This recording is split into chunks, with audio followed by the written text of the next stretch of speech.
It is 6 o'clock. Good morning for the 104.5 The Zone Studios. I'm Will Bowling. Conference championship weekend has come and gone in the NFL, and only two teams remain in the AFC. The Chiefs take advantage of three Baltimore turnovers and down the Ravens 17-10, sending Robert Walsh to a bath somewhere to advance to the Super Bowl for the fourth time in 5 years. And in the NFC, the 49ers come back from a 24-7 halftime deficit, scoring 27 unanswered points, taking down the Lions 34-31. 49ers and Chiefs, that'll be your Super Bowl in Las Vegas, Super Bowl 54 on February 11th. In college hoops, the fifth-ranked Tennessee Volunteers came to town and left with a 75-62 win over Vanderbilt. Dalton Knecht continued his hot start to SEC play with his third 30-plus performance in 4 games as he ended with 32 points. Tennessee is back in action tomorrow against South Carolina. You can catch that one right here on The Zone. For all your foundation repair waterproofing needs, visit USSTN.com. Breaking news at once on your home for the Titans and Vols. This is 104.5 The Zone.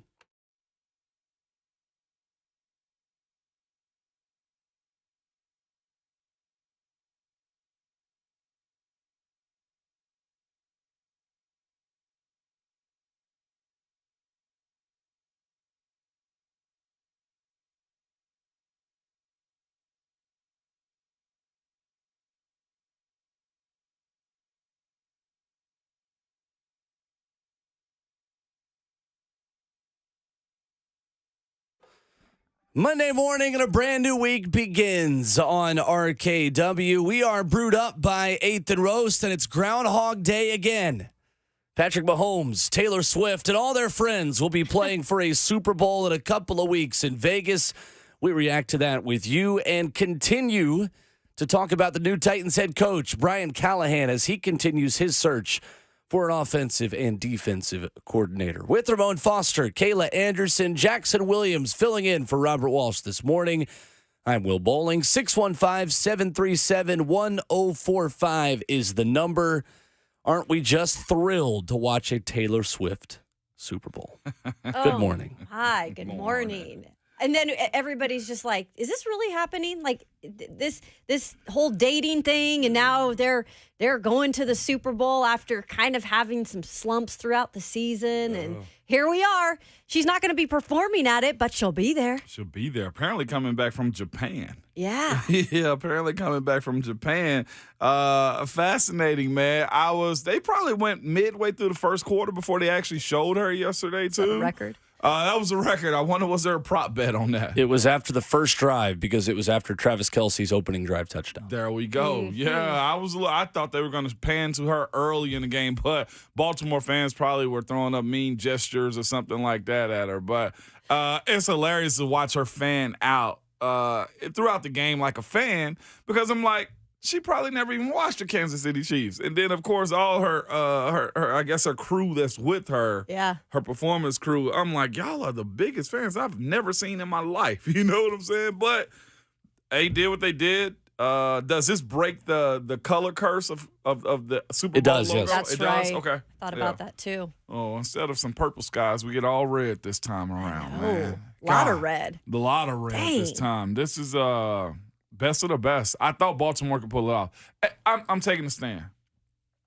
Starting in the 24-25 season, I promise you guys, okay? I'm standing here right now on January 29th. I promise you guys, I will be better with my picks. Okay? Love it. I will promise, if y'all believe me, I'll hold you to that. that I'm going to be better with my Thursday 3, my day of picks, and just overall football sharing of my knowledge, okay? Because both teams I picked this weekend lost. I did pick the Niners, but I was for a long time thinking, oh, no, I'm completely wrong on this. Completely wrong. Yeah, you were probably sweating. I was like, yeah, big sweating at the what time. the heck? Yeah. Between that and just looking at the way the game broke down for both of these teams, it was great for me. I thought it was really good football. I thought all in all, the best of the best won. The guy that needed to step up big time was Lamar, I felt like. Although his receivers didn't help out. Jared Goff's receivers did not help out. ugly showing for both of them, I thought, in those situations. Yeah, I mean, the Baltimore Ravens making some key mistakes. I just think they were off. They looked off, right? And clearly Kansas City's defense came to play. And not surprising, I think the defense has held that team together throughout the season for the most part. Yeah. I think they've been the strong, consistent part of that Kansas City Chiefs team. But Travis Kelce, what he does in postseason play, it continues to be a problem. Is he just slow enough to get open? Like, it ain't like he's Darren Waller. I don't know if I'd call him slow. But he's not Kittle. No. Right. You know what I'm saying? Like, I he don't know. ain't. Maybe. Why isn't he Kittle? I don't think he's slow. I just think it's like you don't realize he's moving the way he's moving. And how do you lose a man that big? Like, no, that's probably wrong. Not slow, but just how does he ooze to being open every single He's Gronk. time? But He's got expert ways he positions his body in order to box out defensive backs and make catches. I mean, Kyle Hamilton had allowed, I think it was 57 yards from a tight end all season. Yeah. And then he has a 30-yard touchdown catch on the opening drive. Around 30, I'm paraphrasing. Yeah. We got Keith Bulluck coming on today. I have to ask him, like, in those times where, like the X players, like the A players, whatever you want to call them, how do you not keep up with them on game day? It's almost like you overplan or overplay. I know that sounds weird, but because you know what your task is and you know it's going to be a high task, especially in the postseason with a guy like him. Weird. If you're just joining us this morning, yes, this was a scheduled off day for Robert Walsh. This was not just him not showing up and us having to fill his spot in the producer's room. I do assume there was a bath taken at some point yesterday. And if you're unfamiliar, our Ravens fanatic producer takes a sad bath every time they have a big loss. So under Lamar Jackson, that's been a lot, and typically at home games. So, I mean, they're talking about this before the game with Ray Lewis as this is the most important home game in Ravens history. And, oof. So there you go. I picked Baltimore to win, and I legitimately thought they should have. I did too. You got the defense, you got them at home. They got all pros at every level on both sides of the ball. If I'm not mistaken. And Lamar has he's transformed this year into a better quarterback. Yeah, and I'm glad Bert's not here because he don't want to hear me say this. I picked the Ravens to win, and I legitimately felt like they were going to win. Okay, but as the game went on and further, and the clock ticked away, and I saw what Kansas City was doing, my evil ways popped back up. Yep. I was like, you know what? I'm okay if they lose. I don't even care if my bet said, like, I didn't bet You're on like it. Ratbirds? Yeah, I was just like, I don't care if I actually picked them to win. I'm actually enjoying watching them lose even more. Because it was at home, the crowd was rude and everything. I was like, First time in my life, probably I've cheered for the Ravens. Probably the last time, too. Imagine. I'm just so tired of watching Mahomes scurry around in Super Bowls and complain about late hits that are not a thing. I'm tired of Kansas City at this point, and I never had anything against them, but I do now. I actually am enjoying this Kansas City ride. I don't know why, but I actually am enjoying it. I can, look past Taylor Swift. It's not that. It's just it's like every year I feel like they're there. They're there, and I get annoyed with that kind of stuff. I'll be the first to admit. I'm mad about the people who are mad about Taylor Swift. Like, I just want the whole conversation to go away. Yeah. Because people who are insinuating that Taylor Swift is distracting Travis Kelce and is rigging the NFL and all these things of like, oh, I'm just so tired of the NFL for commercial reasons rigging things to keep her. Like, I'm just tired of that conversation so much that I want her to go away. Right. It's not even her fault. It's the discourse around what she has brought to the game that I'm just like, I just want to sit and watch football. Mm-hmm. I'm with you. I just want to watch a football game. Did you see the Grammys promo? Obviously, they're going to pump the heck out of the Grammys because she's going to be there. Oh, is she? And she saw it on like the screen inside the suite, and she was mad. She was like, "Don't show that." Like, she's like, "I don't want to see that," or whatever. She lipped. Yeah. It just seems like she was like, "Oh, why am I on?" And then they moved on. Yeah. It's because you're you. Because you're you. Yeah, you're everywhere. This is a part of it, Doesn't matter Taylor. if you like it or not. No doubt. But I felt guilty towards the end of the game. I was just like, oh, Poor Ravens. They and- had and- chances, You don't though. feel bad for them. Don't give me that. That's crap. You don't have a bone in your body that feels sorry for the Baltimore Ravens. I know. Thank you. Respect Nice for Bert. acting. Out of respect for Bert. Well, he's not here. Acting You can be 101 your right worst here. self. 615-737-1045. The Titans have serious interest in a Jacksonville Jaguars off-field coach for the offensive coordinator vacancy here. Titans have requested a pair of interviews with a pair of offensive coaches. Start with Nick Holtz, the Jacksonville Jaguars pass game coordinator for their vacant offensive coordinator position. According to NFL Network's Tom Pelissero, they are expected to speak with him today. And Pelissero reports that he is a, quote, top candidate for the job. Raiders quarterback coach for one season in 2018. Holtz was the team's offensive quality control coach and has also worked with wide receivers during his time in Jacksonville. Also with the number 9 passing attack in the NFL this past year in Jacksonville. And according to ESPN's Jeremy Fowler, the Titans have requested to interview Dolphins associate head coach and running backs coach Eric Studsville. And with a name like Studsville, he has to be good. What a stud. Gotta be. Second request the Titans have put in, and Studsville with a connection to Brian Callahan as well. Both were on the Denver Broncos staff from 2010 to 2015, and he has been with the Dolphins since 2017. So a couple of coaches there that have withstood coaching changes at their places of work in a couple of different scenarios. And the first 2 candidates for the Titans offensive coordinator job. And if more news of that breaks this morning, of course, we will bring it right to you here on RKW. 615-737-1045. If you want to react to the football weekend, we'll give you our recap coming up. We'll talk with Keith Bulluck this morning at 8:20. Take a look at a big conversation around Will Levis, Titans offense, and how far away they are from looking like the offenses that we just watched yesterday. Maybe not far away from what the Ravens were, but I don't think you wanted to look like the Ravens offense yesterday anyway. No. Coming up next, we'll recap conference championship weekend. Does Detroit have a Dan Campbell problem? We'll discuss next.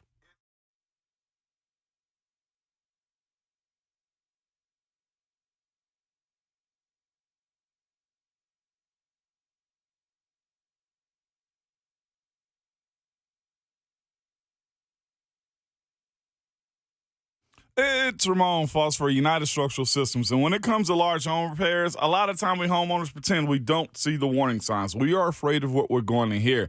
This is especially true with waterproofing and foundation repair. It could be something big that needs to be fixed right away, or it could be a small problem now that'll become bigger later, or it may be nothing at all.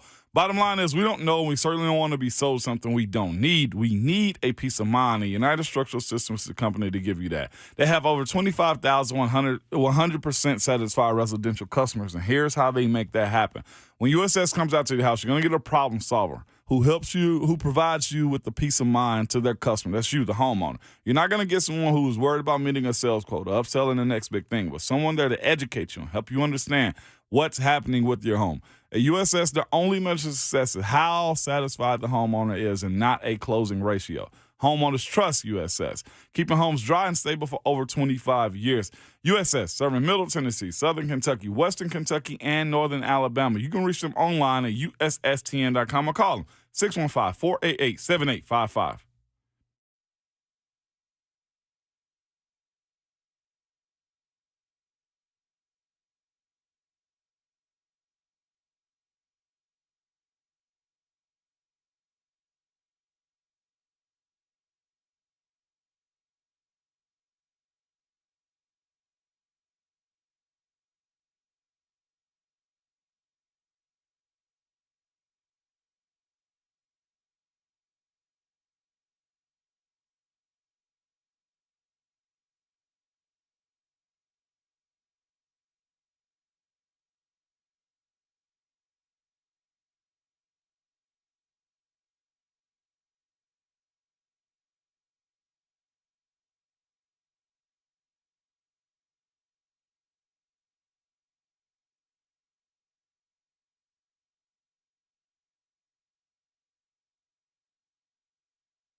Valentine's is coming. Are you looking for the most thoughtful, most romantic gift for the one you love this Valentine's? 2 words for you: Genesis Diamonds. Maybe it's a simple pendant or an exquisite one-of-a-kind designer ring. Genesis can help you pick the most memorable and special piece of jewelry for the occasion. And to make it even sweeter, now to Valentine's, whether you spend $199 or $199,000, Genesis will give you some chocolates, flowers, and a dinner out at no charge. This is a great deal, guys. It's a one-stop ultimate Valentine's experience when you buy any piece of beautiful jewelry.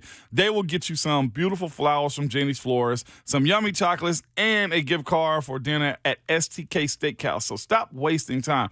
Get to Genesis Diamonds. They've got a spectacular collection of memorable romantic gifts from $199 to $199,000, okay? And right now, they're going to throw in chocolates, flowers, and a dinner out at no extra charge. Happy Valentine's Day from Genesis Diamonds. They're located in Green Hills and Cool Springs.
Well, it takes a lot to get people in the city of Nashville to cheer for the Baltimore Ravens. If you were like me, that's exactly what you were doing yesterday.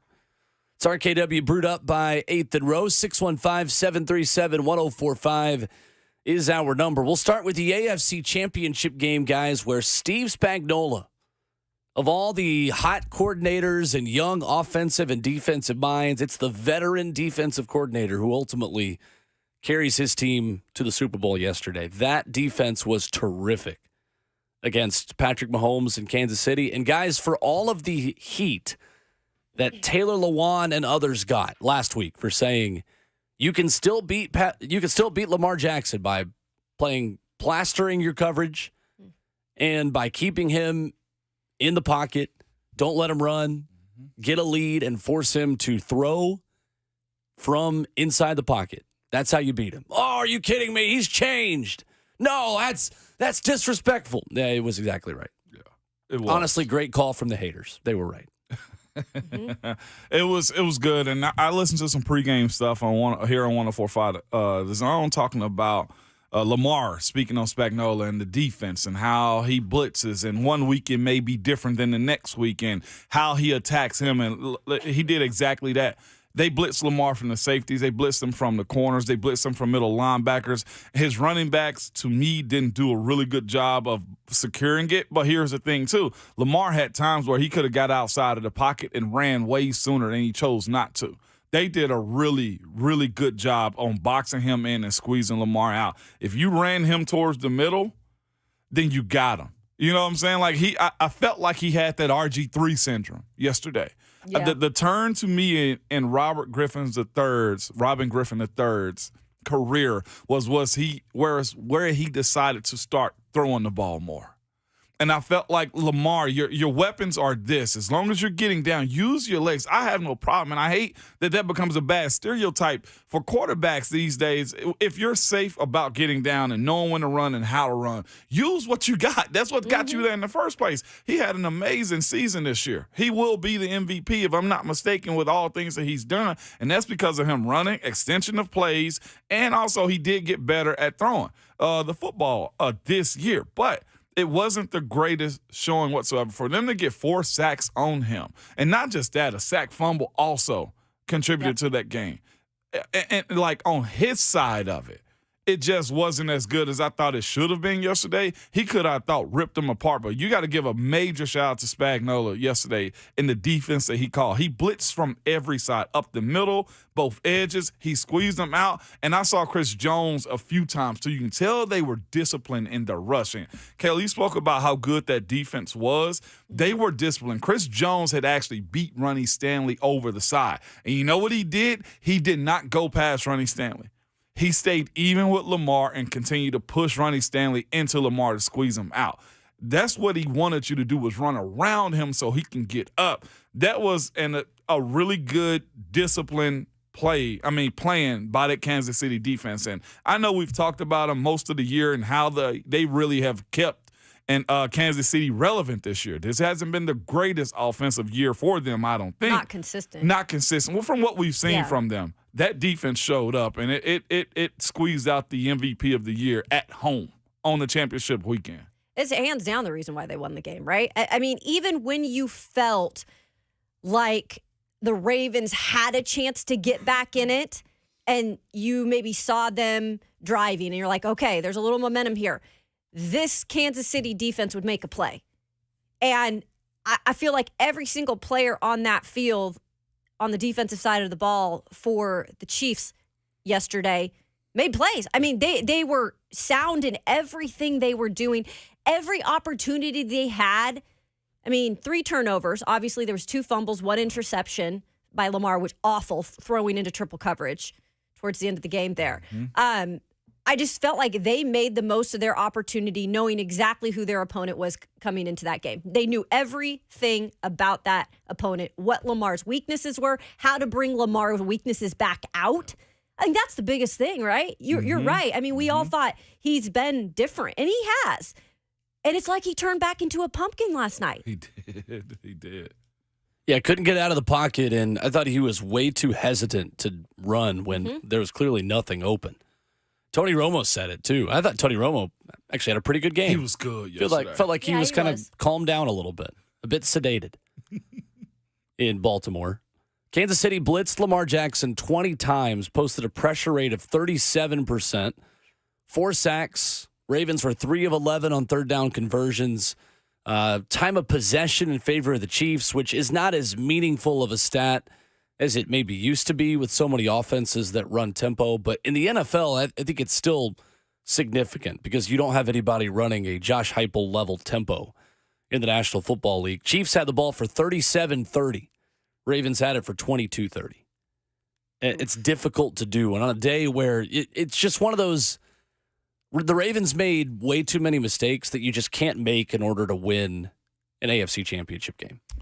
They did. And you look at Baltimore, too, the way they played that game. One, did y'all absolutely love the pregame antics? I did. Yes, I loved it. When the kind of moving of or kicking of the helmet. Yeah, the kicking gear and everything. Justin Tucker, here's the rule, too, about that. Justin Tucker was in the way. That was Kansas City's territory right there. He had no business being there. Like, he could have kicked at like the 20 and back maybe, but move around a little bit. Like, that is their space. That is where his quarterback was warming up. I absolutely loved the chippiness that was happening in that game. But here's the thing, too. That was pregame. And when you do it during the game, Baltimore lost their cool. It looked like they approached that game as if it was owed to them to win. And I know we all get cocky in sports. We all do get cocky in sports. And I absolutely love that from the fans' perspective, from the home field advantage side of playing football, and from the players on the field side of it. I love the fact that you can talk a little trash and get in each other's face. But Baltimore looked like that game was owed to them, and it wasn't. Mm-hmm. Their players played that way. They whether that was because they got down and Zay Flowers made a big catch down the field on the DB and he flexes on them, can't do that. And then he hurts his own hand. He opened up his hand with a cut. What is he doing? Silly. Okay, that's what happens when you think you're owed something in these games, or you're trying to make up with certain stuff. And then he, of course, fumbles going through the end zone. But not just him. Defensive players for them getting penalties and sportsmanlike. Like, why are you running over a guy in that aspect? He plowed through Trey Smith yesterday on the false start. And again, I think that was on purpose, though. Yeah, it was. Yeah. But why? But why? Well, that was a good decision, in my opinion. You think to tee off on him like that? It wasn't supposed to be a 15-yard penalty, but you're supposed to, because on 1st and 5, there's no reason not to try to hit him and get it back to 1st and 10 and make it easier to get a stop because the clock's already stopped. You're not continuing the clock motion forward. You rather defend a 1st and 10 versus a 1st and 5. Fair. Mm-hmm. But for him to plow into him the way he did, like they've already been calling. Oh my gosh, he leaned into him, man. But you can't do those types of things, man. Like, and of course, Travis Kelce baited him the entire game. Van Noy got one too. I think it's a reminder to us that the Titans aren't the only team that gets out of their identity too quickly when they're behind. And I think the biggest issue with this game for me is the way Todd Monken insisted on simply throwing the football when they got down. Outside of Lamar Jackson's 8 runs, which included scrambles, Baltimore ran the ball 8 times for 27 yards in this game. I don't think there's a quarterback left that can simply throw the ball 40 to 50 times and not have a run game to set up what they are doing in the pass game. Like, I do not think there is a team left. And honestly, of these 4, obviously, since there's simply 2 left now. But that's why I was so surprised, switching gears to the NFC game, that the 49ers were able to come back, because that is a team that in the last 2 seasons had 0 comeback wins of 14-plus point deficits. And Brock Purdy made the plays when he needed to again. Mm-hmm. And ultimately, guys, I think the discourse around Dan Campbell is a bit ridiculous this morning and last night. Dan Campbell made a bad decision to go for it on 4th down instead of kicking a field goal in the 4th quarter of this game. On 4th and 3 at the San Francisco 30-yard line with 7:38 left, he should have tried to tie the game and kick a field goal. He didn't. They didn't get a 4th down conversion. And then San Francisco goes all the way down the field, makes us a 10-point game with 2 minutes, 54 seconds left. And since they don't have Will Levis, they can't come back from down 2 scores with all 3 timeouts and 3 minutes left. I kid, of course, on that point. But I thought that the discourse around Dan Campbell got a bit absurd. And people saying that he's the reason they lost. No, Josh Reynolds dropped 2 passes and they fumbled in their own 20. That is why the Detroit Lions lost. And I still think their window is opening. Yes, it closes faster than people think it does, but they are just fine. And yeah, it's fine margins, and he made the wrong decision on the last one and running for it on 3rd and goal with a minute left, forcing yourself to use a timeout and make it come down to an onside kick. That was probably the worst decision he made in the entire game. Yeah, it was, man. I'm with you on it. If you can celebrate him on him saying screw the analytics, then you got to live with this too. Like, I get it. And here's the other thing too. They were absolutely bodying that 49ers D-line. They couldn't stop a nosebleed at all. D-line looked awful. They looked terrible. Absolutely. And I'm thinking to myself, if you're telling me we think that O-line in Detroit is that good, and they are, and they've proven throughout the course of the game that they can run on them as much as they possibly did, then yes, I'm probably going to run forward more than I probably should. I think I'm going to control the line of scrimmage as much as I possibly can, and they did until they didn't. I was listening to Fred Warner on the way in, and he was just speaking at halftime. It's like, what did you guys change? It was like, man, stopping the run is a mindset. We can't go get new bodies. It come down to guys beating their man, and the 49ers caught more steam. The more those turnovers happen, and then those Josh Reynolds drops, and then the fumble happened. Like, you got to. It was a real succession of like things that could go wrong for Detroit, self-inflicted for the most part. They did, and from there you catch momentum. Like, they say what you want to. The 49ers caught a lot of breaks in this game. From where they were just buried in the sand. They caught some breaks. And when you're up the way Detroit was, you somewhat get passive. I did think they were somewhat aggressive, but they didn't go down the field the second half the same way they did until it got tight again. They didn't do any of the stuff that they were doing as far as the aggressiveness until it was 4th down maybe. But San Francisco caught a wave on behalf of Detroit Lions drops. They had 2 from Josh Reynolds in general, just third and 4th down, 3rd and 4th down conversions that were catches. And I'm thinking to myself, is he a lefty? Because the way Josh Reynolds was dropping the ball, I've seen people drop the passes like that from left-hand throwing quarterbacks. It was just all him. It just literally spun out of his hand. I hit him dead in the middle of the chest. And that ain't to say that Josh Reynolds is a bad player. He's had some bad moments. I'm sure some Titans fans that was chucking it up, I'm sure, on watching him make those drops like that. Because you look at this Detroit Lions team, this is the first time they've been here, right? And this is the first time for a lot of these guys that they've been to this point. And I said on Friday, I thought Kansas City would come out learning from last week and come out on fire. They didn't. They did the opposite. Kansas City coming out. So the game before, they did not play well. Yeah. And I said in this game, I thought they'd come out and learn from their mistakes in the game before and come out on fire. That's what I thought. Yeah. Instead, Detroit or not Kansas City, San Francisco. Yeah. Sorry, guys. Okay. They're both red. I'm blaming it on that now. And here they are again in their home stadium, in Levi Stadium, home of Will Levis. They are doing what they're doing. Did anyone get my joke there? I did not. Levi's? Levi's. Yeah. Oh, I was like, okay. Will Levis is from San Francisco.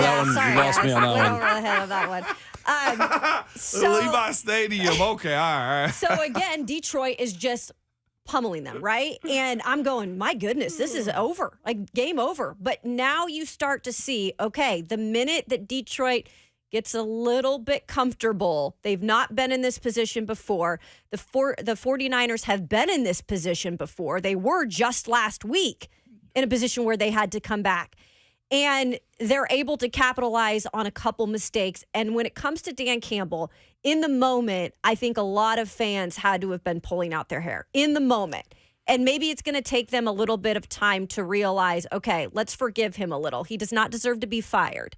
Let's make that clear. Yeah. This is actually an analytics guy. Despite the way he looks, he actually does believe in analytics. Dan Campbell does. Yeah. So it's interesting to see him kind of not stick with things throughout that game. It was kind of a little bit up and down in terms of how he made decisions. But that's kind of been their MO this whole season is you're going for it. He's kind of the gambler type. And he did, and it didn't work. But honestly, this 49ers team, guys, if this defensive line doesn't get their you-know-what together, good luck against the Kansas City Chiefs, because Chase Young did not look good. And I know that Nick Bosa had an okay game, but that line should be doing a lot more than it is. I am really underwhelmed by the fact they cannot stop the run either. And if Isaiah Pacheco decides to go off, they're dead in the water. I don't think it's as much analytics with Dan Campbell. It's the Sean Payton influence of he went for it so much in New Orleans. That's the staff he was on that, look, I send a message to my team that I believe in them enough to always go for it when in doubt. I saw Kevin Clark was tweeting about that last night. Said this isn't even an analytics thing. This is just who he wants to be. At what point, though, does your identity have to cave into what is best for your team in a certain moment? Did you guys have issues with either of the going for it on fourth down decisions instead of kicking field goals? I don't. In the third and fourth quarter. I don't, because it's the game of you're in the moment of it too, and then of course the momentum. I can't go against that because it's worked so often for him. Right. That's just where I stand with it. I like the aggressiveness of it because it shows I trust my players, and there's plays to be made. Every single one of those, the play was there. The play was absolutely there. They got beat on the block one time on the run. Mm-hmm. And then, of course, the Josh Reynolds drops on the fourth down. What are we talking about? This isn't like the plays weren't being made. So you live that life, and I'm okay with that at the end of the day. So what, do you go into overtimes if they tie it? And then you still living with the same chance, play in and play out anyhow. It's almost like analytics or not, he obviously goes with, what he thinks is best for this team because he trusts so much in his players. You're exactly right. And in that situation, unfortunately, his players could not be trusted in the moments they needed to be.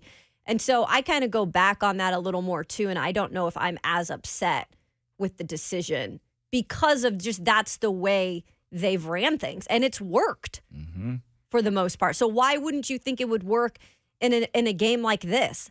I guess experience with some of these guys a moment too big. I thought the second one was terrible. The second decision, down by 3 with about 6 minutes left to go for it, was awful. You have to kick that field goal. I feel you. You have to. You're deep in the red zone. This is not a difficult kick for Michael Badgley, who's been good this year. Kick the field goal and take the points and stay alive. And then San Francisco goes right down and scores. At that point, the flow of the game has to mean something. You are who you are until the flow of the game dictates that you've got to adjust and be something else. That is true in every other aspect of football. If you can't run the football well, you adjust and try to find a way to throw it, and vice versa. And I think in the same way, if your defense can't stop a nosebleed, you covet the points just a little bit more carefully. The first decision with 7 minutes left in the third quarter, no issue with that. Josh Reynolds has to make that catch. And if he does, they probably win the football game. I mean, it's literally down to that play because then Brandon Ayuk's miracle catch when he told Aaron Andrews a ladybug landed on his foot before the game helped him out to make that one, and then the rest is history. 615-737-1045, our number. Which fan base is feeling the worst today? Ravens fans or Lions fans? We'll discuss it next.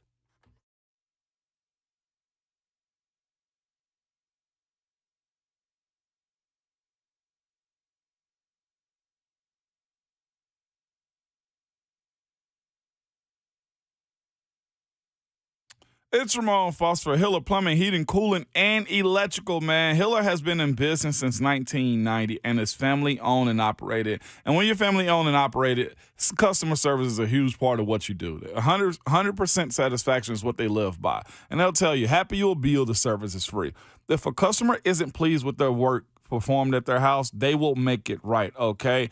It's 100% satisfaction guarantee every single time. You need to learn more about it, go to happyhiller.com. But anytime someone comes to your house, you'll be greeted by a professional, experienced, trustworthy technician who comes to your house and leaves it better and cleaner than you found it, okay? Because care is a core value. They believe that when you care about others, everybody wins. They will take care of the customer on every job, every single time. So whether you need something done whether it be plumbing, heating, cooling, or electrical. Reach out to the folks that I know at happyhiller.com.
Wrapping up the first hour of the show on a Monday morning edition of RKW. We are brewed up by 8th and Rose. Talk a little Titans football coming up in hour 2.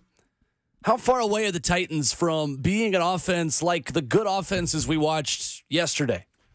Talk about what Brian Callahan spoke about when he met with us Friday as it pertained to Will Levis as well. Some interesting things there. Headlines on the other side in 15 minutes. 615-737-1045, our number. Let's go to Eric in Nashville, first up on the phone lines this morning. Hey, Eric. Hey, guys. Doing okay. A little bit under the weather, but other than that, I'm doing okay.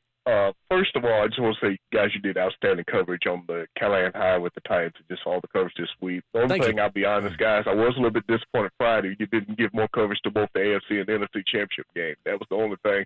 But I think overall, you guys did a fantastic job.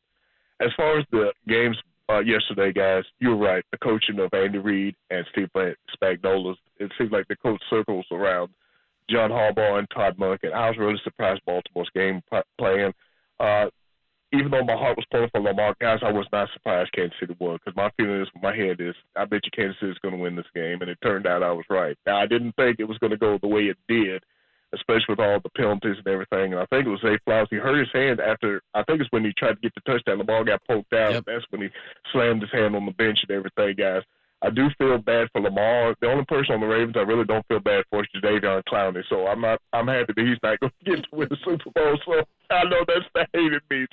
But I do feel bad for Lamar and kind of the city in Baltimore. But guys, with AFC, with retirements, free agency, all those things, you just don't know if you're going to get back next year or not, guys. I remember Dan Marino got the Super Bowl his second year and never got back. So we just don't know.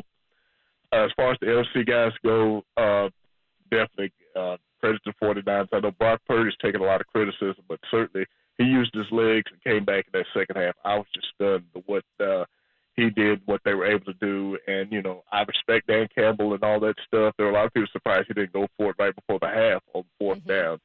But, yeah, like you said before the game where they get the play, then they got the touchdown, then the fumble next, got another touchdown. In fact, other than I think the kneel down, they scored every time they had the ball in the second half.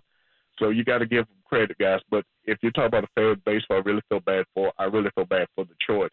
Because at least Baltimore's been to 2 Super Bowls and won 2, and Harbaugh's won 1.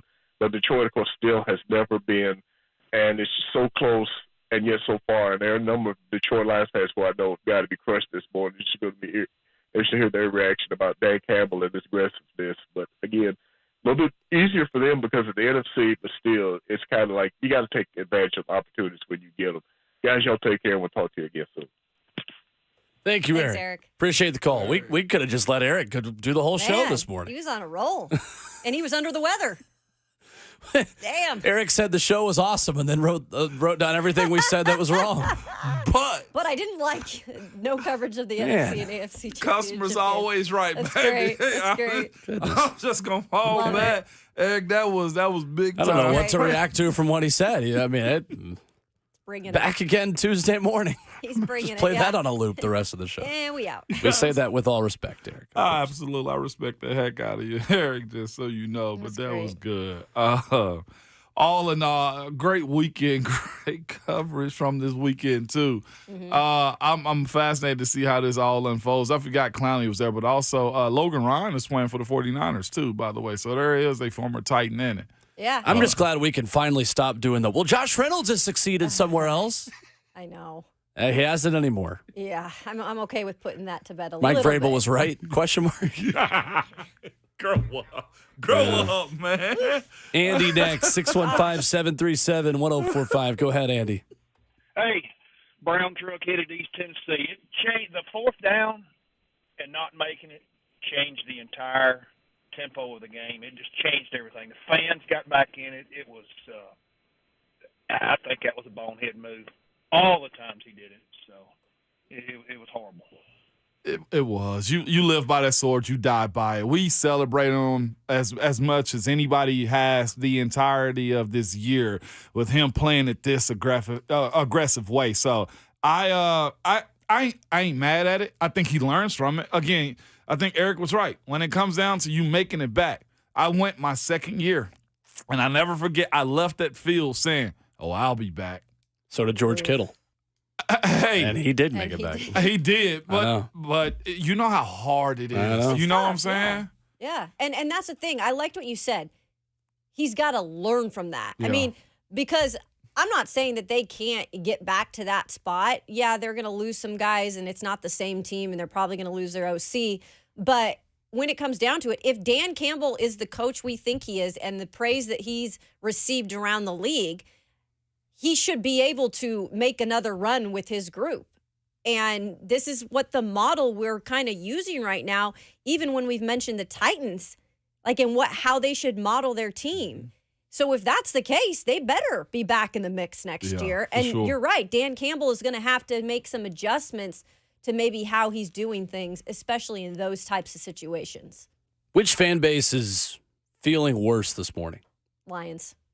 See, I'm going Ravens. I got Baltimore. Really? Yeah. Because I it's got just the Baltimore. way the Lions were dominating that game. I think Yeah. I would have rather feel been you. wiped out from the start. Right? Ravens for me though, it's like the home game. Lamar has finally silenced a lot of the doubters and haters about not being a pocket passer. You feel like you've got two coordinators who are elite in Todd Monken and Mike McDonald. You've got the defense. You've got the weapons. Like Lamar finally had wide receivers, and they still couldn't beat Kansas City. Couldn't. And where was Odell? And then the Lamar Nowhere. situation One was play. it was overthrows, it was underthrows, it was bad. It was interceptions. It was interceptions, man. And they could not pick up the blitz.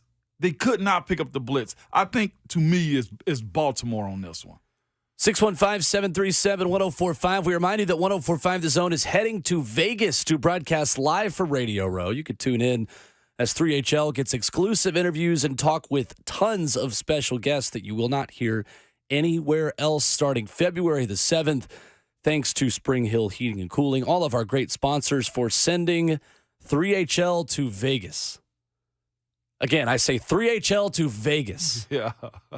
Are we supposed to get The excited? stories of the stories of Ron Slay and Brent Doherty and Don Davenport I'd and like to Kirby go to Allen Vegas, Kirby too. taking on Vegas. You want to broadcast at 4 a.m.? Hell I yeah. don't. In Vegas, I'm all out. Y'all can keep those West Coast go. Super Bowls. We'll be over here. 615-737-1045.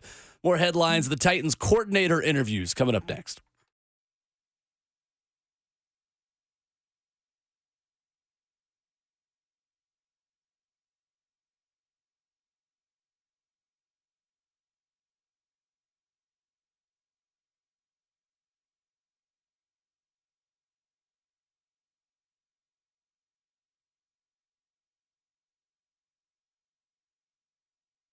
Guys, it's a new year, and Low T Center can make it a great one. If you've been feeling tired, grumpy, have noticed a lack of motivation to drive, have weight gain, and loss of muscle mass, these could all be signs of low testosterone levels. At Low T Center, they can make it easy to get your levels checked. It's just a simple blood test, and with their on-site lab, you'll get your results back in 25 minutes. Low T Center is not your typical doctor's office, okay? It's a concierge medicine for men. Their physicians specialize in treating low T and have exclusively been treating men for years with most health insurance accepted. And they have affordable and convenient treatment options, including physician-monitored self-inject treatments that ship directly to your home each month. So there's no need to drive to the center for weekly visits. Right now, at Low T Center, it's only $25 to get your low T levels tested.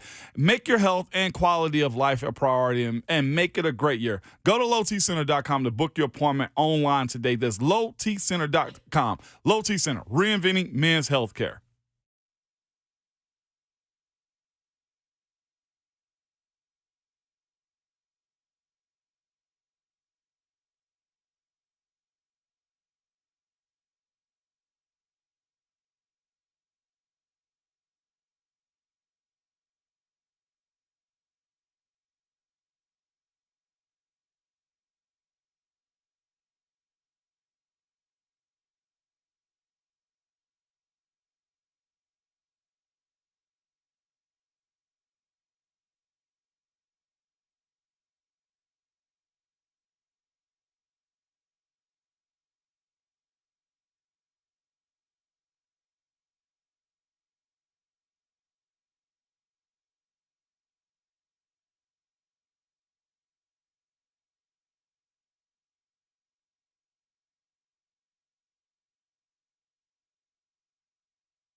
7:01 for the 104.5 The Zone Studios. I'm Will Bowling. Conference championship weekend came and went, and we've got a rematch of a Super Bowl 5 years ago between the Kansas City Chiefs and the San Francisco 49ers. The last two standing, facing off on February 11th in Las Vegas for a rematch of Super Bowl 54. The Chiefs, they take down the Ravens 17-10. The 49ers come back from a 24-7 halftime deficit, scoring 27 unanswered points, taking down the Lions 34-31. To college hoops, the fifth-ranked Tennessee Volunteers came to Nashville and left Memorial Gym with a 75-62 win over Vanderbilt. Dalton Connect averages now 31.5 points per game in road games this year, including his third 30-plus point performance in the last 4 games. He finished with 32 points. Tennessee is back at Thompson Bowling Arena at Food City Center for a matchup with South Carolina tomorrow. And, of course, you can catch that one courtesy of the Vol Network right here on The Zone. For all your foundation repair and waterproofing needs, visit USSTN.com. Breaking news at once on your home for the Titans and Vols. This is 104.5 The Zone.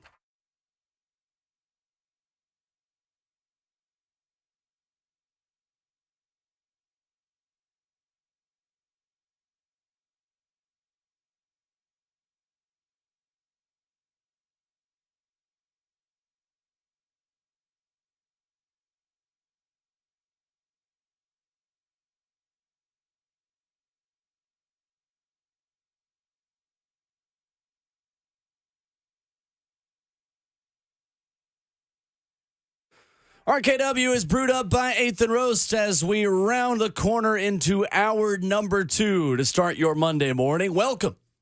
Join us at 615-737-1045, streaming live on 1045 The Zone TV, Facebook Live, YouTube, Twitter, or Twitch. In the F&M Bank chat right there where you can interact with the show. We've got a Niners-Chiefs Super Bowl for the second time in 4 years. And the haters are sick about it. It's me. I'm the haters. Ramon Foster, Kayla Anderson, Jackson Williams filling in for Robert Walsh. A very sad Robert Walsh this morning. My name is Will Bowling. Coming up in 15 minutes, talk a little bit of Titans football and one specific answer that Brian Callahan told us that I thought was interesting. Last Friday when we spoke to him about Will Levis having all of the answers to the test. How long is that going to take for him to find those answers?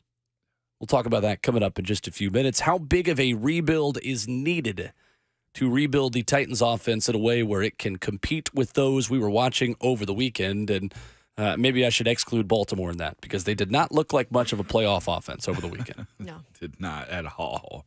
But good games this weekend. Baltimore's crowd, they did everything possible to win the game. The crowd, the setting that they had, it brought the out setting's great. Ray Lewis, and of course bringing out Terrell. I love Terrell Suggs. I know a lot of people don't, but I'm a fan. I respect how he played and what he meant to their field presence, like immensely huge in Ravens culture, man.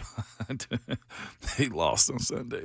I was going to say, I have no affection for anyone who played for the Ravens in that era. I hate absolutely every single one of them. And by the way, you want to give a disclaimer, too, about our teammate today, Will. There might have been some folks that missed it. Yeah, Robert Walsh did not just not show up this morning because the Ravens lost. He was at the game yesterday. This was a scheduled day off that Robert was hoping would be a day of celebration, and it has not been that. Yeah, so don't think Robert's running from the criticism and the jokes that I have this morning. Wait, he's been to 2 losses there, by the way. Oh. Because the game Pittsburgh game, the rain game. One. It's him. I guess a ladybug didn't land on his foot. Like Dang, Bert, I just put that together. Shoot. Bert. That's terrible, man. Good games. I gotta stop saying that because I laugh every time I say that. But the Ravens, I know the Titans fans hate them as much as I do. I thought they should have won. They did everything. They lost their composure. The quarterback made some bad turnovers. They had a bad turnover going into the end zone with Zay Flowers. The unsportsmanlike conducts that they had throughout the course of the game, and their flow and how they actually played the game, I think, was lost. There was a guy, and I know his name. I'm going to just ask the questions if I don't know. There was a guy they traded from a team that was in competition to win a Super Bowl. Dalvin Cook. Where was he? Why did you trade for a guy like that and not use him also? I think, Will, you brought up earlier the run game. Did they trade for him? I thought they just picked him up. No, yeah, you're right. Because he got released. Was they that let not him go. strategic, though? That was strategic. What is a Dalvin Cook, though, in 2024? He's just another retread, older running back. This is true. And, I mean, he's still the same age as Derrick Henry, but Derrick Henry doesn't, live by the same rules as mere mortals. They were trying to build the Monstar somewhat by getting in collective all these people. And Mark Andrews came back. That netted nothing. Like, the team and flow of the game matters. It does. And Kansas City made a lot of plays. That last throw to Marquez Valdez-Scantling, like, oh, my goodness. Perfect. Mm-hmm. For a guy like him that needed a pass and catch like that, too. Like, it couldn't have dropped in any more perfect against a team that was as good as anybody. I think they have an all-pro at every single level, or at least a Pro Bowl at every single level of their defense, and they still gave it up. Yeah. Well, the difference was Kansas City's defense for sure. And look, they turned Lamar back into a pumpkin in terms of the way that he was playing. And you still do question Lamar Jackson and this Ravens team in terms of the postseason. And it's going to be a storyline until they get to the Super Bowl with him. And that's unfortunate in a way because I think his full body of work this year has been really outstanding. I think he's played really good. I think he's shown growth as a quarterback. And it's not just him that lost that game. Right. It's not. I mean, there were mistakes made by several individuals and mistakes as a whole for that team. But Kansas City's defense was just better. And they just had a game plan, it stuck by it, and completely really shut the Ravens down. Even when the Ravens had opportunities, they made those plays to make sure they didn't get back in the game. Right. How much blame does Todd Monken deserve Some. for the way this game went for Baltimore? Outside of Lamar Jackson's 8 runs, Baltimore ran the ball 8 times for 27 yards. Yep. I think it's that for me and the shots he decided to take. Lamar wasn't hitting Yes. yesterday. I think it was flagrant to continue to go down the field the way they did. You were only down by 7. You had plenty of time left to dink and dunk the way you needed to. That's what Kansas City did. They played the sideline. They played over the middle. They ran the ball. Baltimore, you're known for beating people up. They got away from themselves, Will. So a good bit of it is to him, Lamar's play, and also the stupidity of their penalties. I think that all of that did it for how they lost to me. They only got to the red zone one time, and they were 0 for 1 down there. That's terrible. In that game. It's like you can't win games like that, then have 3 turnovers, and then have Kansas City dictate the time of possession. Like, you're not going to win anything that way. They did. They silenced the crowd is what they did. Absolutely. And on top of all of that, you know how many tackles Chris Jones had? Bring it to us. None. So One he wasn't pass even, deflection. Yeah. He affected the game, but Yeah. he was not getting home. But that's not what mattered to Kansas City. It was keeping Lamar Jackson contained and on his spot. If you guys want to go back and watch a clinic, like literally look at the rush that they had for him. Yeah. Again, they did not go around Lamar. If they did, they had a pathway to squeeze him up the middle. They kept him in their eyesight for the most part. The most dynamic play that Lamar made, other than the deep passes, Zay, was the batted pass himself. Will, you said there's history of that here too, right? Marcus Mariota against the Kansas City Chiefs in a playoff win in Arrowhead. And he scored Except he on it. scored a touchdown. Yeah, he did. Yeah. I sure did. So yesterday, Travis Kelce had 11 catches for 116 and a touchdown. He ranks first in playoff receptions, is tied for first in 100-yard receiving games in the postseason, and trails only Pro Football Hall of Famer Jerry Rice in receiving yards and receiving touchdowns in the playoffs. Think about that. A tight end. Yeah. Mahomes and Kelce is starting to eclipse Brady and Gronkowski. Is that one of the more flagrant things as a team when you release guys that you're not supposed to? Like, just looking at how you build up a rapport. Like, Travis Kelce and Patrick Mahomes is an item. You keep that forever, right? Like, the only reason I bring it up is because I got a text from my former guy yesterday. Antonio Brown was tweeting out some stuff. Like, when you have a great quarterback. Oh, really? You keep that together. He was like, he's basically saying, I They let messed up. Tom go too early, do you think? Just that and your weapons, you keep them for as long as you possibly can. I don't know how Kansas City is surviving without Tyreek Hill, because how do you find another Tyreek? But it's looking like to me that if the core of your team is set and you're a really good squad, nothing else matters at the end of the day. You continue to go back to the honey hole every single time, and that to them is Travis Kelce. No matter what skids he hit throughout the course of the season. Remember, he had a case of the drops. Yeah, he had some drops. The whole team did. Yeah. And they finally got it together. Like, nobody expected MVS to make a catch like that. If you'd have put a betting line on MVS making the game, the catch that closed out the game, I don't think anybody would ever bet on that one. Mm-hmm. But then, of course, they put down Kadarius Toney yesterday. They made decisions to put out football players, smart football players yesterday, and they capitalized on it big time. 615-737-1045. We'll replay you an answer Brian Callahan had on our show on Friday when we come back about a quarterback having all the answers to the test. Well, from the 11-year NFL veteran's perspective in the room, how long does that take, or will that take, for Will Levis and a brand-new offense to learn all the answers to the test? How far away is this Titans offense? Can they rebuild their offense to be a competent NFL offense in one offseason with a lot of money to spend and a top 10 pick? We'll talk about that next.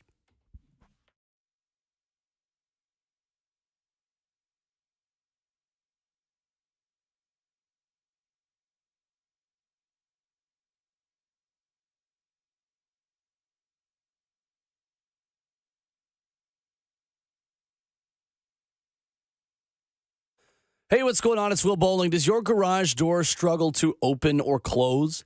Are the wheels falling off the track? Is the remote not working? Well, I've got good news for you. The professional Lee Company team has you covered for all of your garage door service needs. And right now, you can enjoy $50 off a garage door repair or tune-up. And all you got to do is contact Lee Company today, 615-567-1000. Get $50 off a garage door repair or tune-up. Look, it's one of those things that we always put off. And the great thing about Lee Company is whatever your to-do list has on it, they're going to be able to help you with every single bullet point. LeeCompany.com, that's where you can visit as well to make an appointment. Their website is great. That's LeeCompany.com for $50 off your next garage door repair or tune-up. Quit putting off all of the things that are on your to-do list. Call Lee Company today at 615-567-1000 and get that garage door fixed. That's LeeCompany.com. Lee Company, all you need.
Monday morning on RKW is brewed up by 8th and Rose. 615-737-1045 is our number. Go by and see 8th and Rose, any of their 4 locations.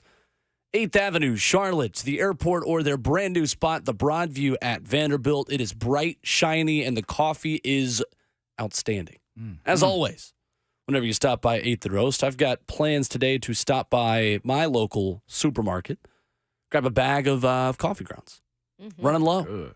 You can do that at any local Kroger or Whole Foods around Middle Tennessee. 615-737-1045 is our number. Going to talk about Will Levis and how high expectations are for him in year 2.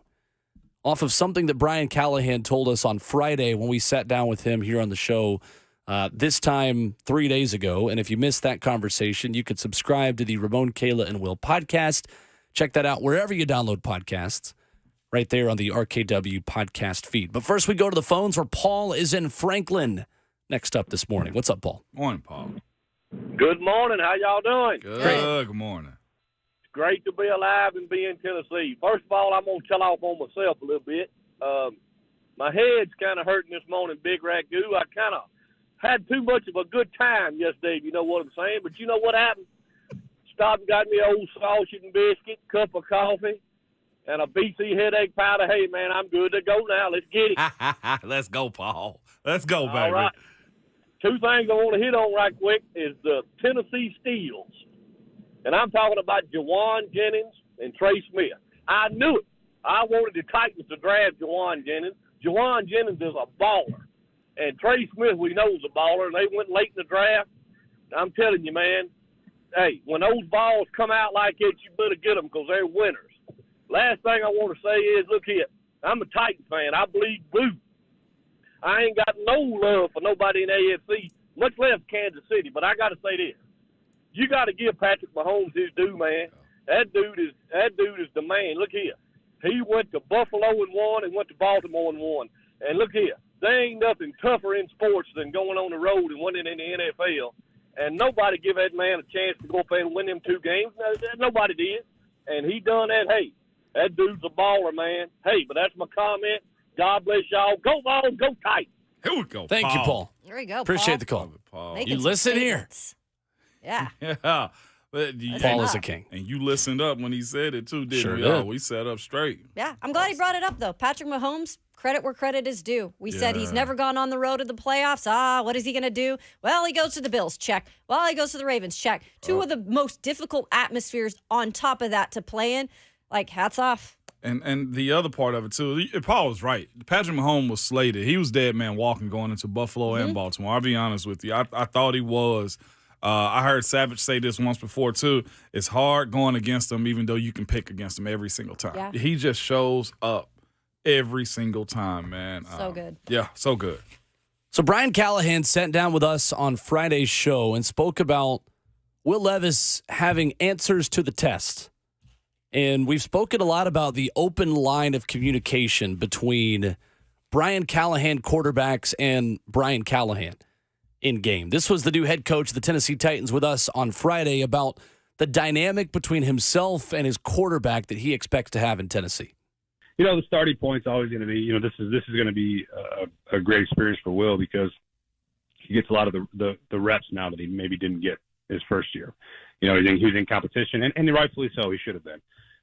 But now you get a bunch more time, and the focus is solely on doing everything that you can to help him succeed. And so the way you teach, the detail, and how you talk about progressions, just like you said, here's one. At some point, maybe you guys get a chance to see what these install sheets for the quarterbacks look like and the notes that they have on them. And it's a lot of information. And so the best way I can explain it is there's a detail to it, and as you rep these concepts, the idea is that you're repping it versus all the different coverages. And so by the time you get to the game, there is no indecision. And Will should know from the snap point that I have 1, I don't have 2, I got to get to 3. And that's how you improve a completion percentage. That's how you improve his ability to distribute the ball. And again, every defense is different too. And so, like you said, there is weeks where we might not throw to our top receiver because he's going to be clouded or doubled.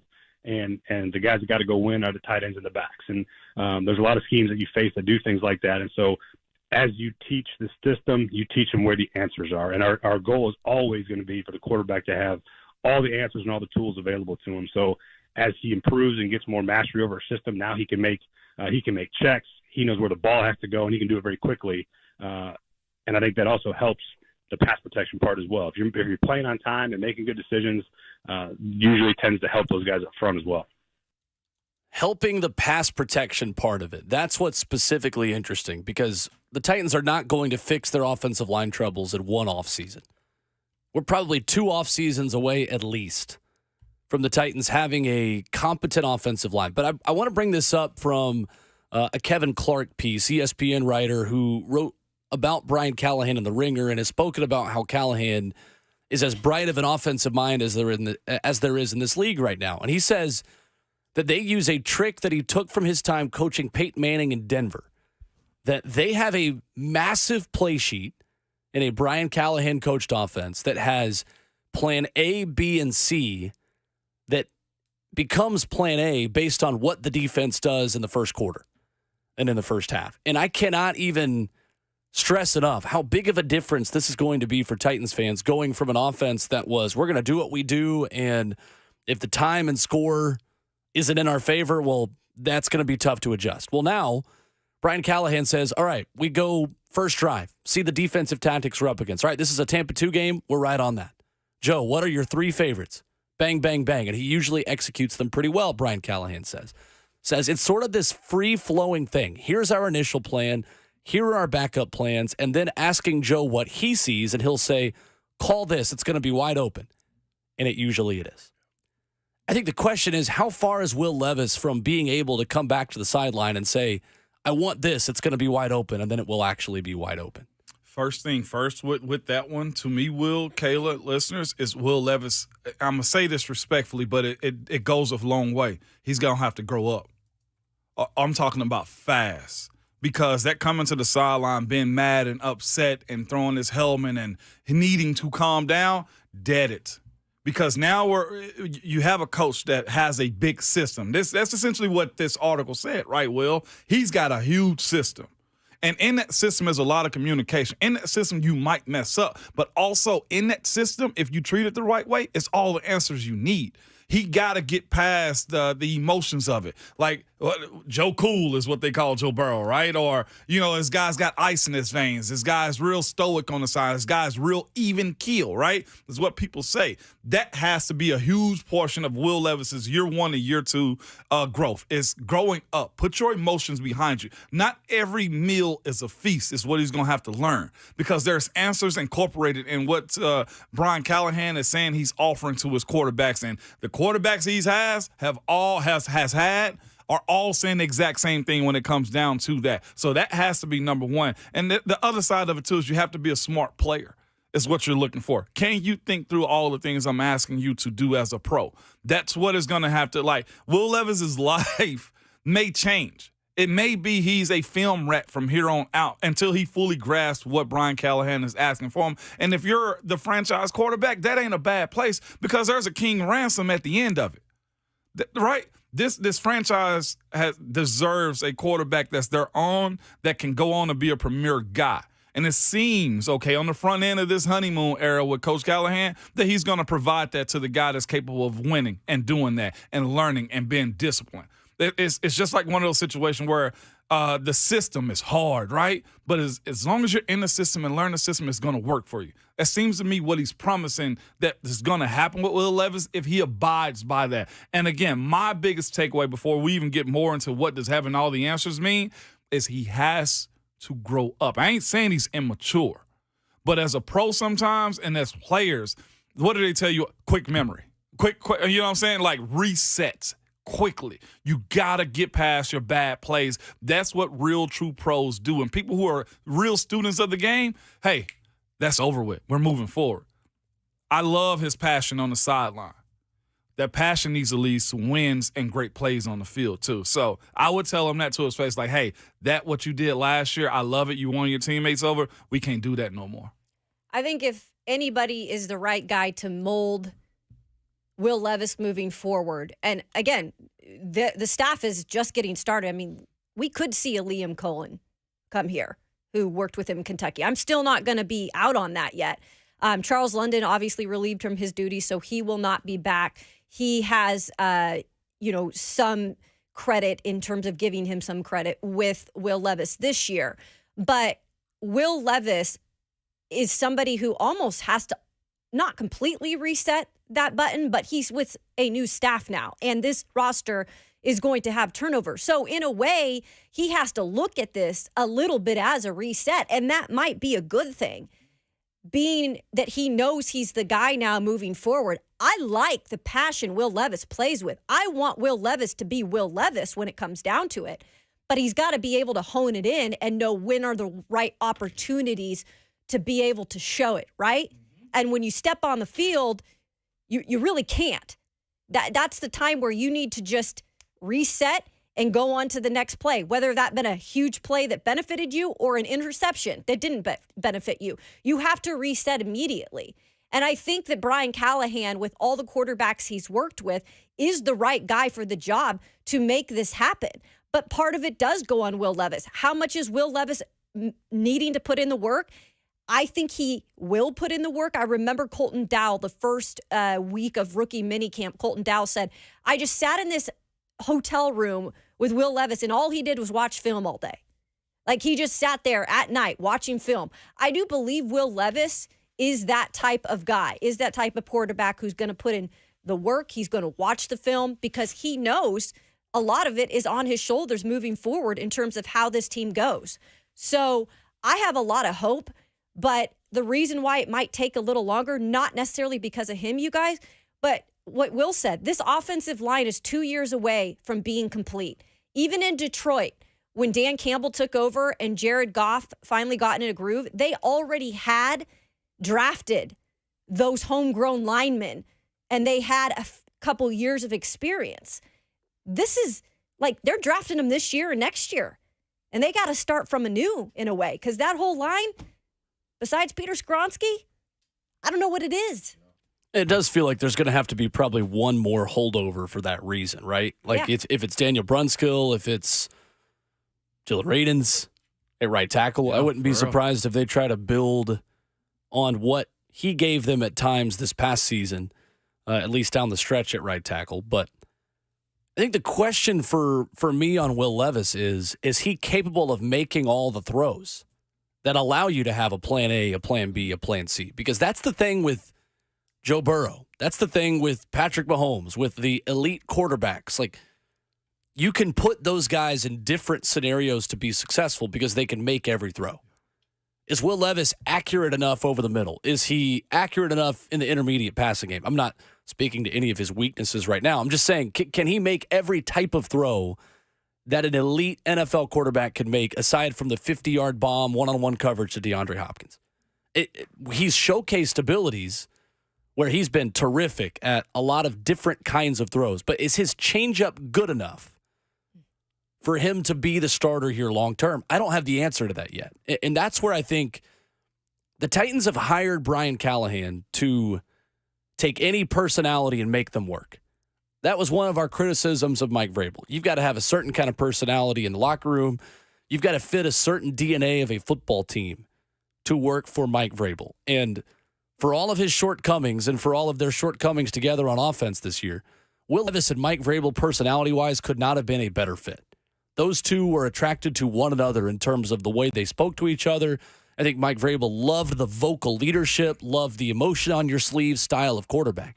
I don't know if that's what Brian Callahan wants. So is Brian Callahan capable of turning Will Levis into maybe a bit more of a stoic, thoughtful, cerebral quarterback, or can you be that vocal guy, emotion on your sleeve, and also be smart enough to understand how to make checks, how to make adjustments, how to make all of the throws? I don't know what the answer to that is yet, and I think Will Levis's career is going to be based on what that answer is over the next 3 years. It is, because the gift and the curse is you got a coach allegedly that can provide all those answers for you and has done it in different places, right? Yeah. That's his catch-22 is it's going to be a him problem more than almost anything. If we believe that he was hired here because he can speak to the quarterbacks correctly, he listens to the quarterbacks also, he crafts the game plans for you, and you've seen this production and success in other places, there's a little bit of pressure there, but pressure is good. I always say you need a little bit of pressure with a little bit of cockiness to you, right? A little bit of anxiety to you. Both of those have to match up, and we know he's got the cockiness in a good way. I love that, and everybody says it about him. He's very capable, I think, from what we've seen and what the traits are around the folks that's been around him that closely. But yes, well, he's got to be a little bit more of a pro. You asked a question. I'm not sure if we're going to get back to it. What does the answer to the test look like? Yeah, sure. To me is this, and I wrote these things down because I've seen quarterbacks go through this somewhat in the building, but in meetings about the actual plays that's going to be called. Here's the other thing that's going to be for him that he's going to have to learn. Not everything that a coach suggests is good for you. You ever had a coach try to, hey, you shouldn't do it like that. Yeah, hey, no, that. But your way of actually doing it or saying, hey, I don't like that is better for the team. He has to get to a point where he has the ability to say, Coach, I don't like that play.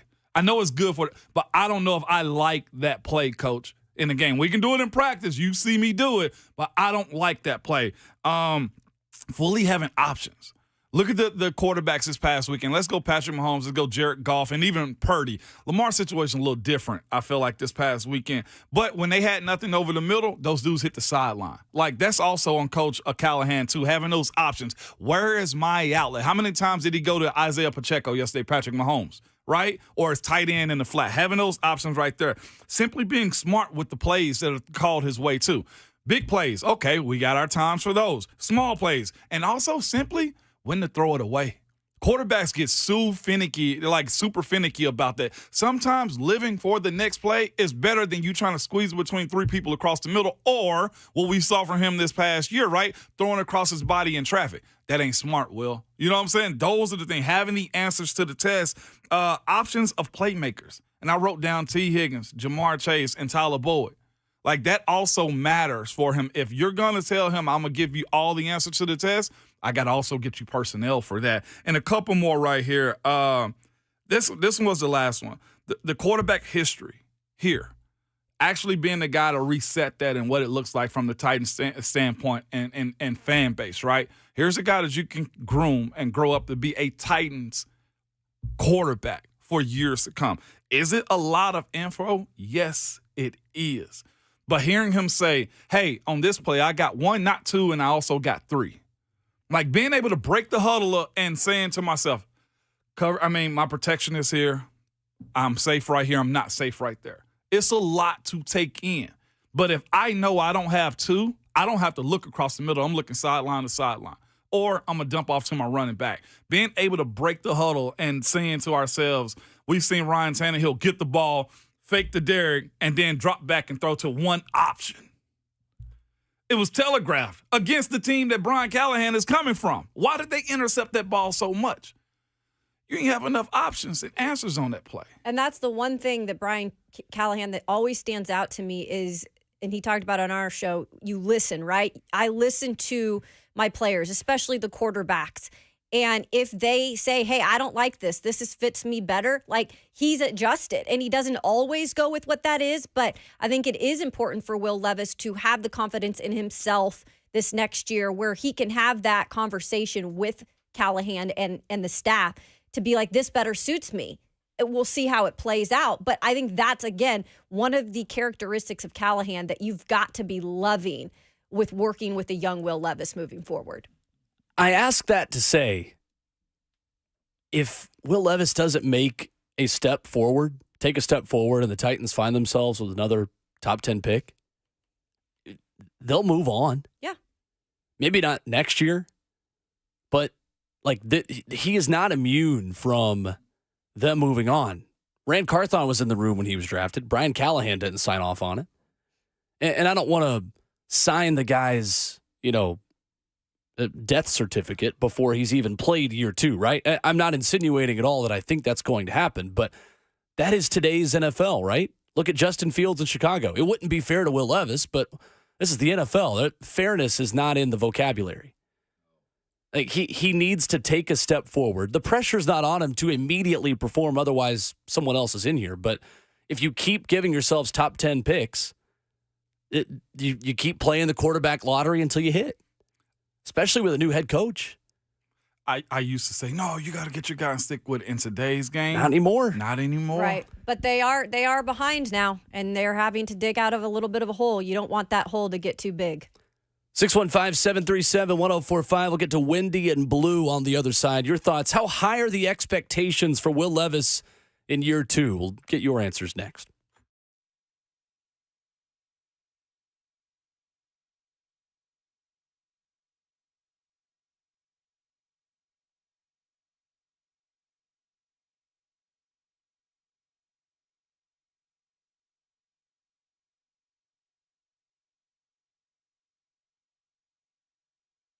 Hey, it's Kayla Anderson for the Wang Vision Institute, doing everything in terms of eye health the right way. Incredible doctors there, from the front desk to, like I said, going in and getting your eye health checked out. They are top notch. They also do some things for the skin that can benefit it, including intense pulse light treatments. This is a photofacial treatment, really rejuvenating the skin. Maybe you've dealt with sun damage. You're seeing some of those dark spots appear now that you're getting a little older. Well, these treatments are great. They even out the skin tone and texture, as well as hyperpigmentation that so many of us deal with.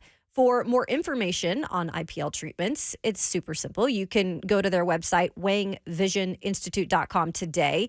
Those IPL treatments, too, if you're wondering, you can pop in. They're about 20 to 30 minutes. Then you're out the door and don't have to worry about anything else. And you're looking good a couple days later. So in terms of the eye care health, you can also go online for a vision seminar. Those happen every Tuesday, so tomorrow at 6:45, and you can RSVP, schedule your free consultation. It's easy to do. Just go to wangvisioninstitute.com. Your eyes and skin will thank you for the long-lasting results.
Life is busy. We could all use some extra time in our day, which is exactly why Two Rivers Ford offers mobile service. We'll bring the service to your driveway at no additional charge. Oil changes, brakes, batteries, the certified technicians at Two Rivers will perform basic maintenance on your vehicle wherever you are, so you'll have more time for moments like this. Schedule your mobile service appointment by scanning the QR code or calling Two Rivers Ford today.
Big as a Super Bowl as we wrap up hour number 2 at RKW, brewed up by 8th and Rose, Tremone Foster, Kayla Anderson, Will Bowling.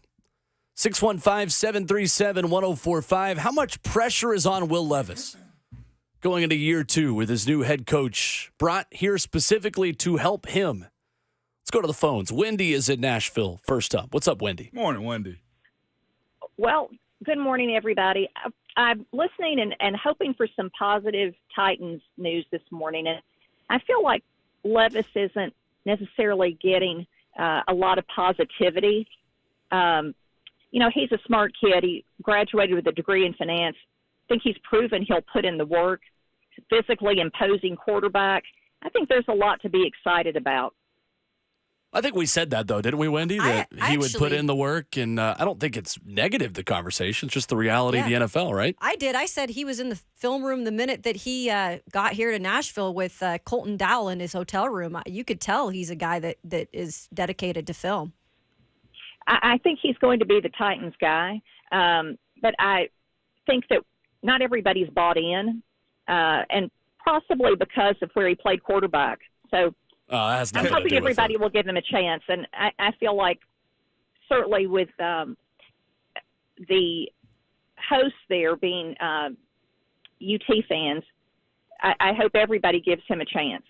Well, can I ask you what are you implying? Are you implying that we aren't being fair to Will Levis because he went to UK? Are you implying that like we're saying Will Levis is gonna crash out? What can you tell me what you're saying that we're implying on this station?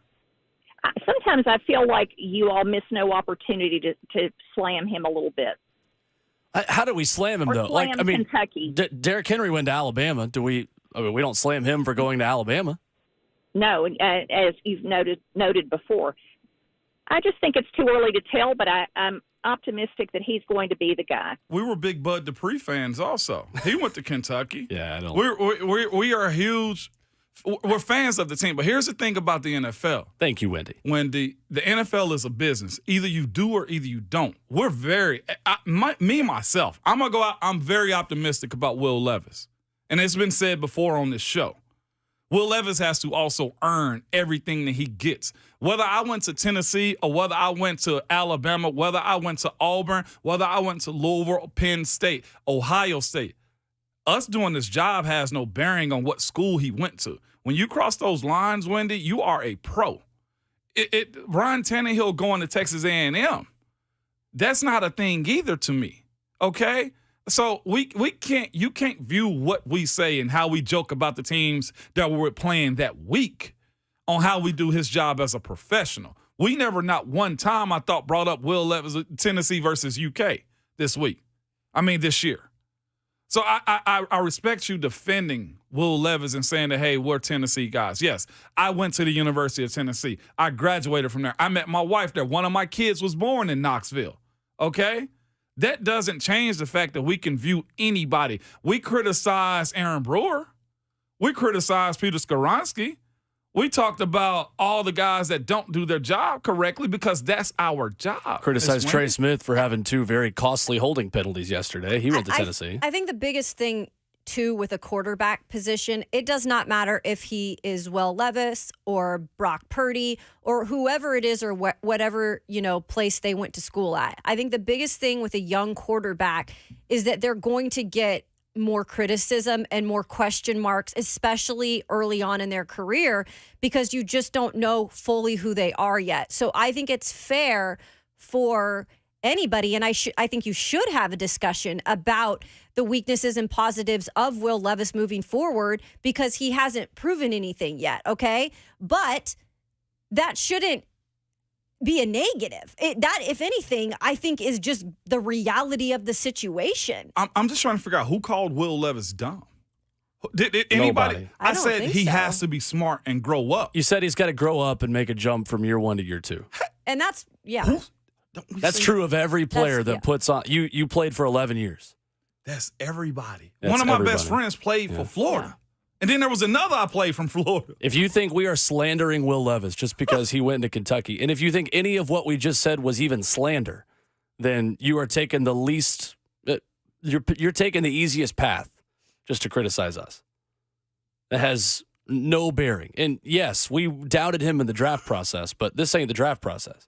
He proved he can be the franchise quarterback here, but crowning him as the guy after completing 58% of his passes, albeit behind a bad offensive line, with now a new quarterback. Like, I also don't care that he studied finance. Like, who cares?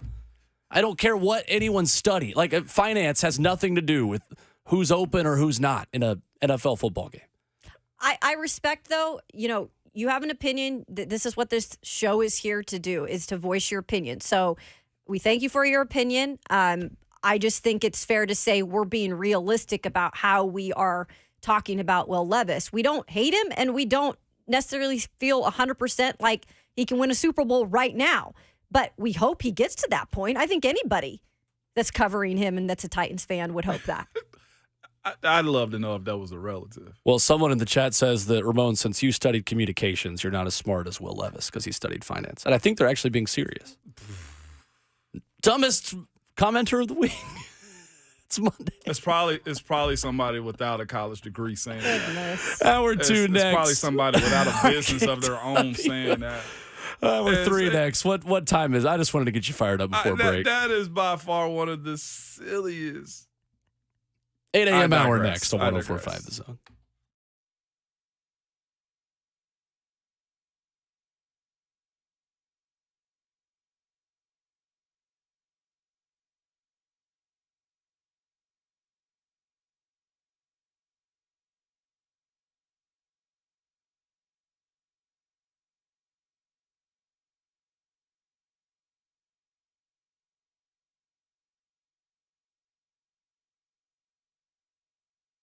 Hey, it's Kayla Anderson for the Ingram Agency, where protection is our promise. If you're wondering, what is the Ingram Agency? Well, Chris Ingram and his great group of people started this from the ground up back in 2010, serving all of Tennessee and Middle Tennessee's leading voice, in fact, in insurance protection for your business and family. And, it's the new year. Now is the time you get to spend a lot of time, or you're hoping to, at least. Maybe it was a New Year's resolution with your family. So now is also the time to think about protecting them. And you don't want to lead your loved ones in a situation that could be prevented if you had life insurance, or, maybe you don't have coverage on your home. You're thinking about doing that.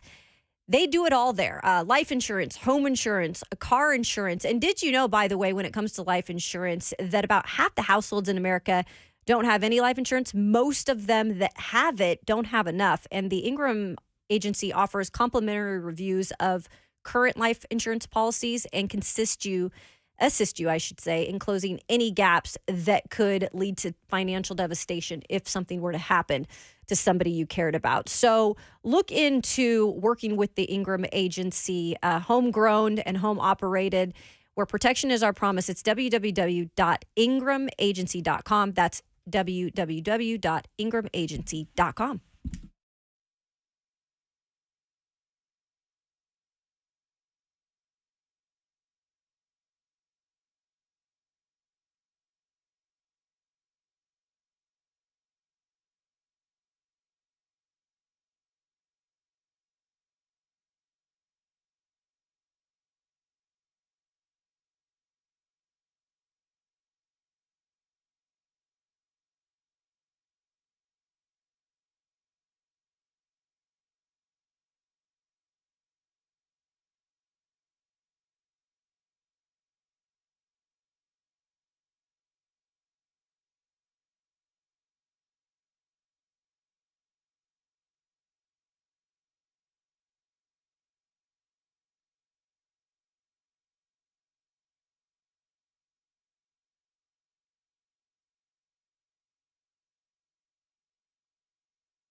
8:01. Good morning for the 104.5 The Zone Studios. I'm Will Bowling. Super Bowl 58 is set, and it is a rematch of Super Bowl 54. The Chiefs take advantage of 3 Baltimore turnovers. They down the Ravens 17-10, much to the dismay of our executive producer, Robert Walsh, to advance to the Super Bowl for the 4th time in the last 5 years. And in the NFC, the 49ers shake off a 24-7 halftime deficit, scoring 27 unanswered points. They write their name in the blank space of the NFC, defeating the Detroit Lions 34-31. February 11th in Vegas, those are the last 2 standing, a rematch of Super Bowl 54. To college hoops, the 5th-ranked Tennessee Vols, they erase a 5-point first half deficit and Lee Memorial Gym on Saturday with a 75-62 win over Vanderbilt. Dalton Connect did Dalton Connect-like things, his 3rd 30-plus performance in the last 4 games, ending with 32 points. Tennessee hosts Lamont Paris and South Carolina tomorrow,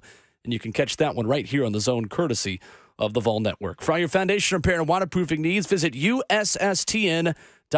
Breaking news at once on your home for the Titans and Vols. This is 104.5 The Zone.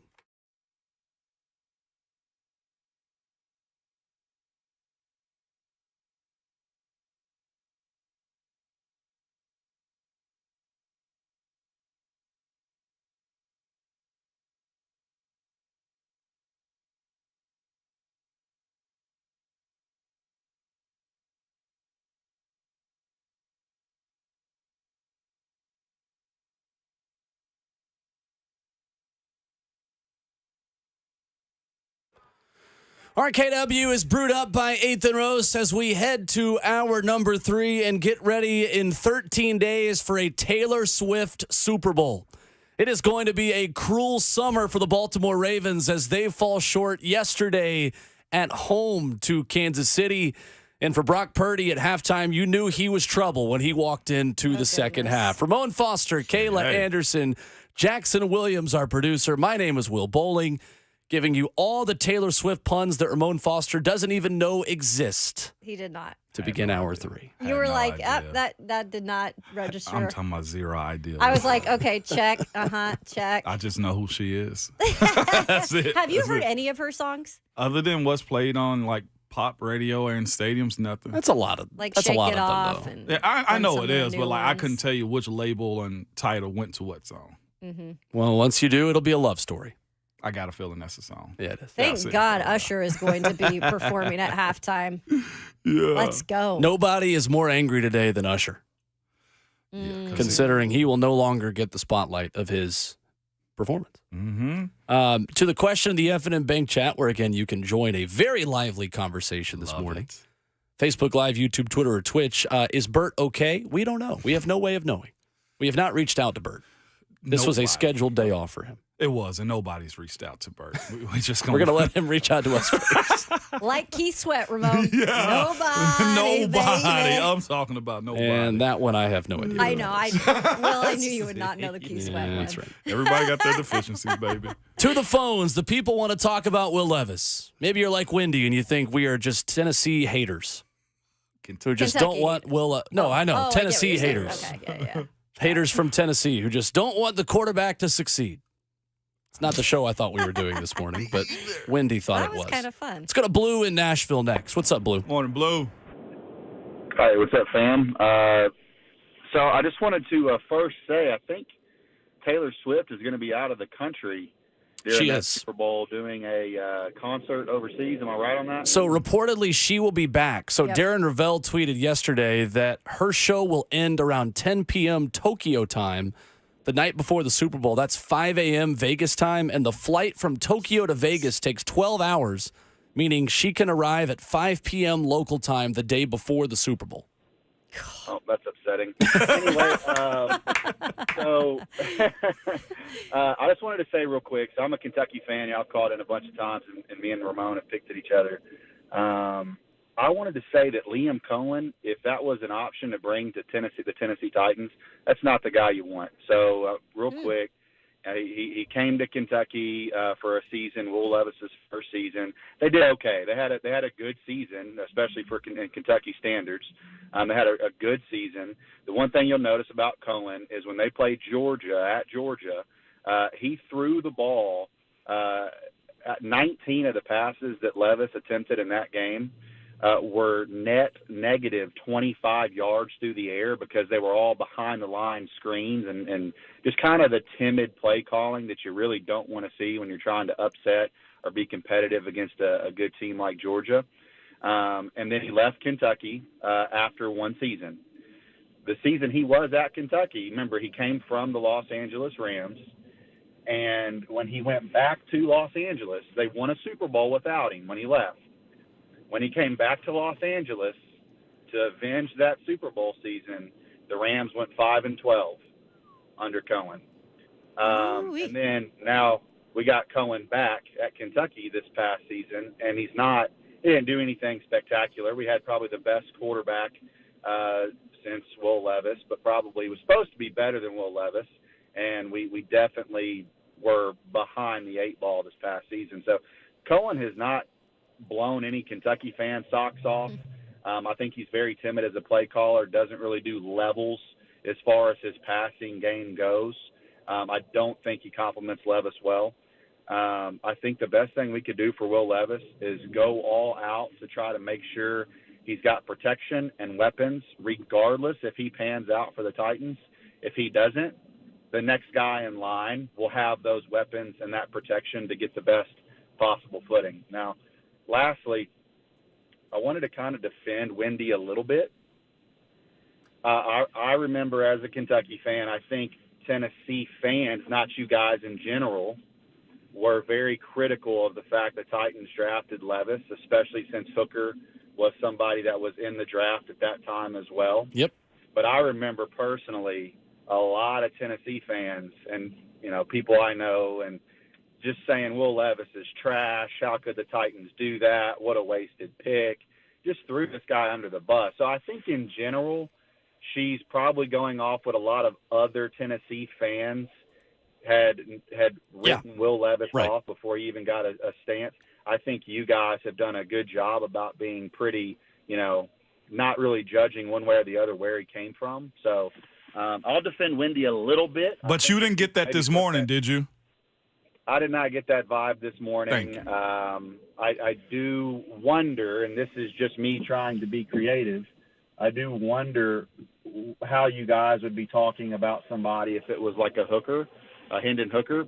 I really like Hendon Hooker. Same. But I think what we'll never know. Yeah, thanks, Blue. And we do have to move on. We've been got going loaded for calls about real 5 quick. minutes here, Thank with you, all due Blue. respect. We appreciate the call, but a lot of points there. I think the Liam Cohen thing first, as it pertains to the Rams, is the context of who the Rams had injured when Liam Cohen was the offensive coordinator is important. What matters is that Will Levis had his best season with Liam Cohen there. That's what matters. And he wouldn't be the play caller here. He would not be the play caller or the OC.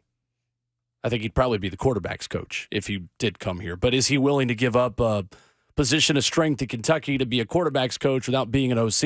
I don't know the answer to that. Probably not. And if Hooker was here and he was in his second year, I'd be at least saying the same thing. He's got to develop. That's what but I'm just speaking for speaking for myself right here in terms of what I would at least say. I would say the same thing. As he needs to develop. I mean, it's his second year. Regardless of anything, Will Levis is in his second year and he's not fully developed yet. That's the point. Yep. I think, we'd all be saying that. Yeah. I think the same things. For sure. Yeah. Keith Bulluck coming up in 10 minutes. Mike in Cleveland right here. We need a little bit of a quicker timer this morning. I don't know if Jackson can unearth the Buck Emmys music or whatever it is, but we may need to. Mike in Cleveland knows how this process goes, don't you, Mike? Yo. Yep. You're there up. It is. There it go. is. Yep. Waiting. What's wrong with y'all this morning? Y'all What do you mean? upsetting Auntie Levis. What's wrong with y'all, man? Upsetting that woman's nephew like that. Will I expect it from you? Moan, Okay. KK, y'all be better. All right, but yo, my expectations, let me get into about my expectations, honestly. I'm thinking about across the board, completely. The whiteboard has been white. It's been clean. We don't really know what to expect. And as far as Levis, what to expect from Levis, I think really it's more on Callahan. I think if Levis could go out and do everything right, but if we see the same type of thing that we used to with the Titans, it's still not gonna mean too much on Levis. It's gonna fall back on Callahan and how he's coaching the team. That's what I think.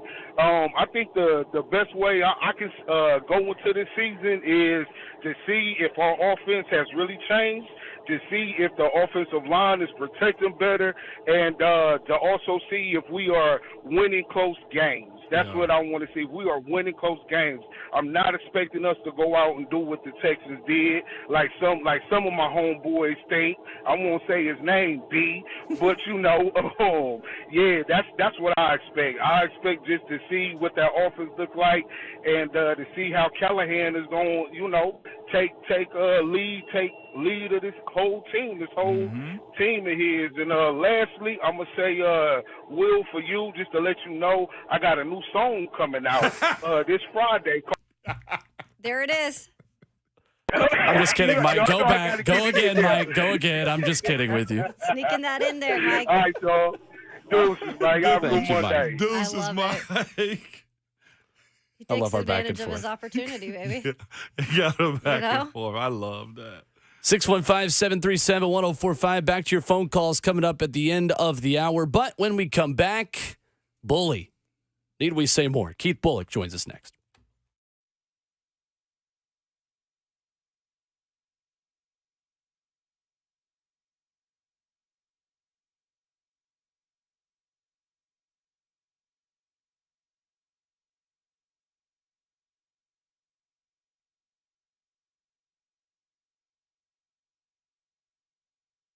Guys, it's a new year, and Low T Center can make it a great one. If you've been feeling tired, grumpy, have noticed a lack of motivation to drive, have weight gain, and loss of muscle mass, these could all be signs of low testosterone levels. At Low T Center, they can make it easy to get your levels checked. It's just a simple blood test, and with their on-site lab, you'll get your results back in 25 minutes. Low T Center is not your typical doctor's office, okay? It's a concierge medicine for men. Their physicians specialize in treating low T and have exclusively been treating men for years with most health insurance accepted.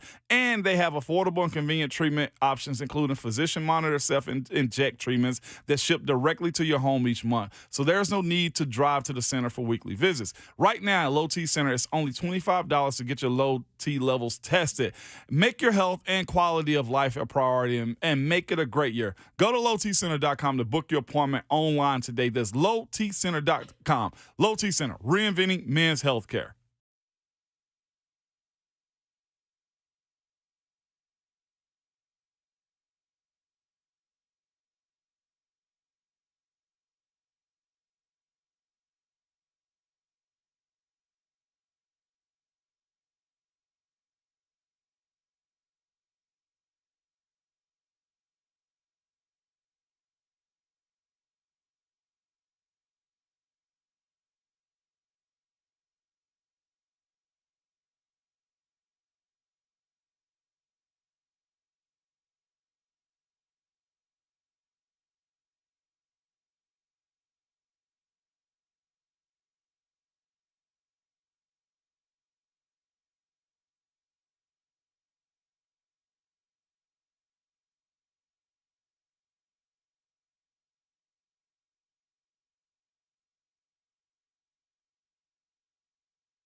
Full crew in studio as we roll right along on a Monday morning edition of RKW, brewed by 8th and Rose. Tremone Foster, Kayla Anderson, Will Bowling with you. Joining us on the phone lines, our favorite guy who can make a great cup of coffee. He is Titans legend Keith Bulluck, who stops by to talk some Titans and NFL with us this morning. What's up, Keith? How are you? Doing all right, man. How's everything with y'all? RK-Dub? What's up, bully? We've been called Tennessee homers before 8 a.m., so things are right on schedule, Keith. I mean, 2 out of 3 are, but hey, I'm not, calling nobody out.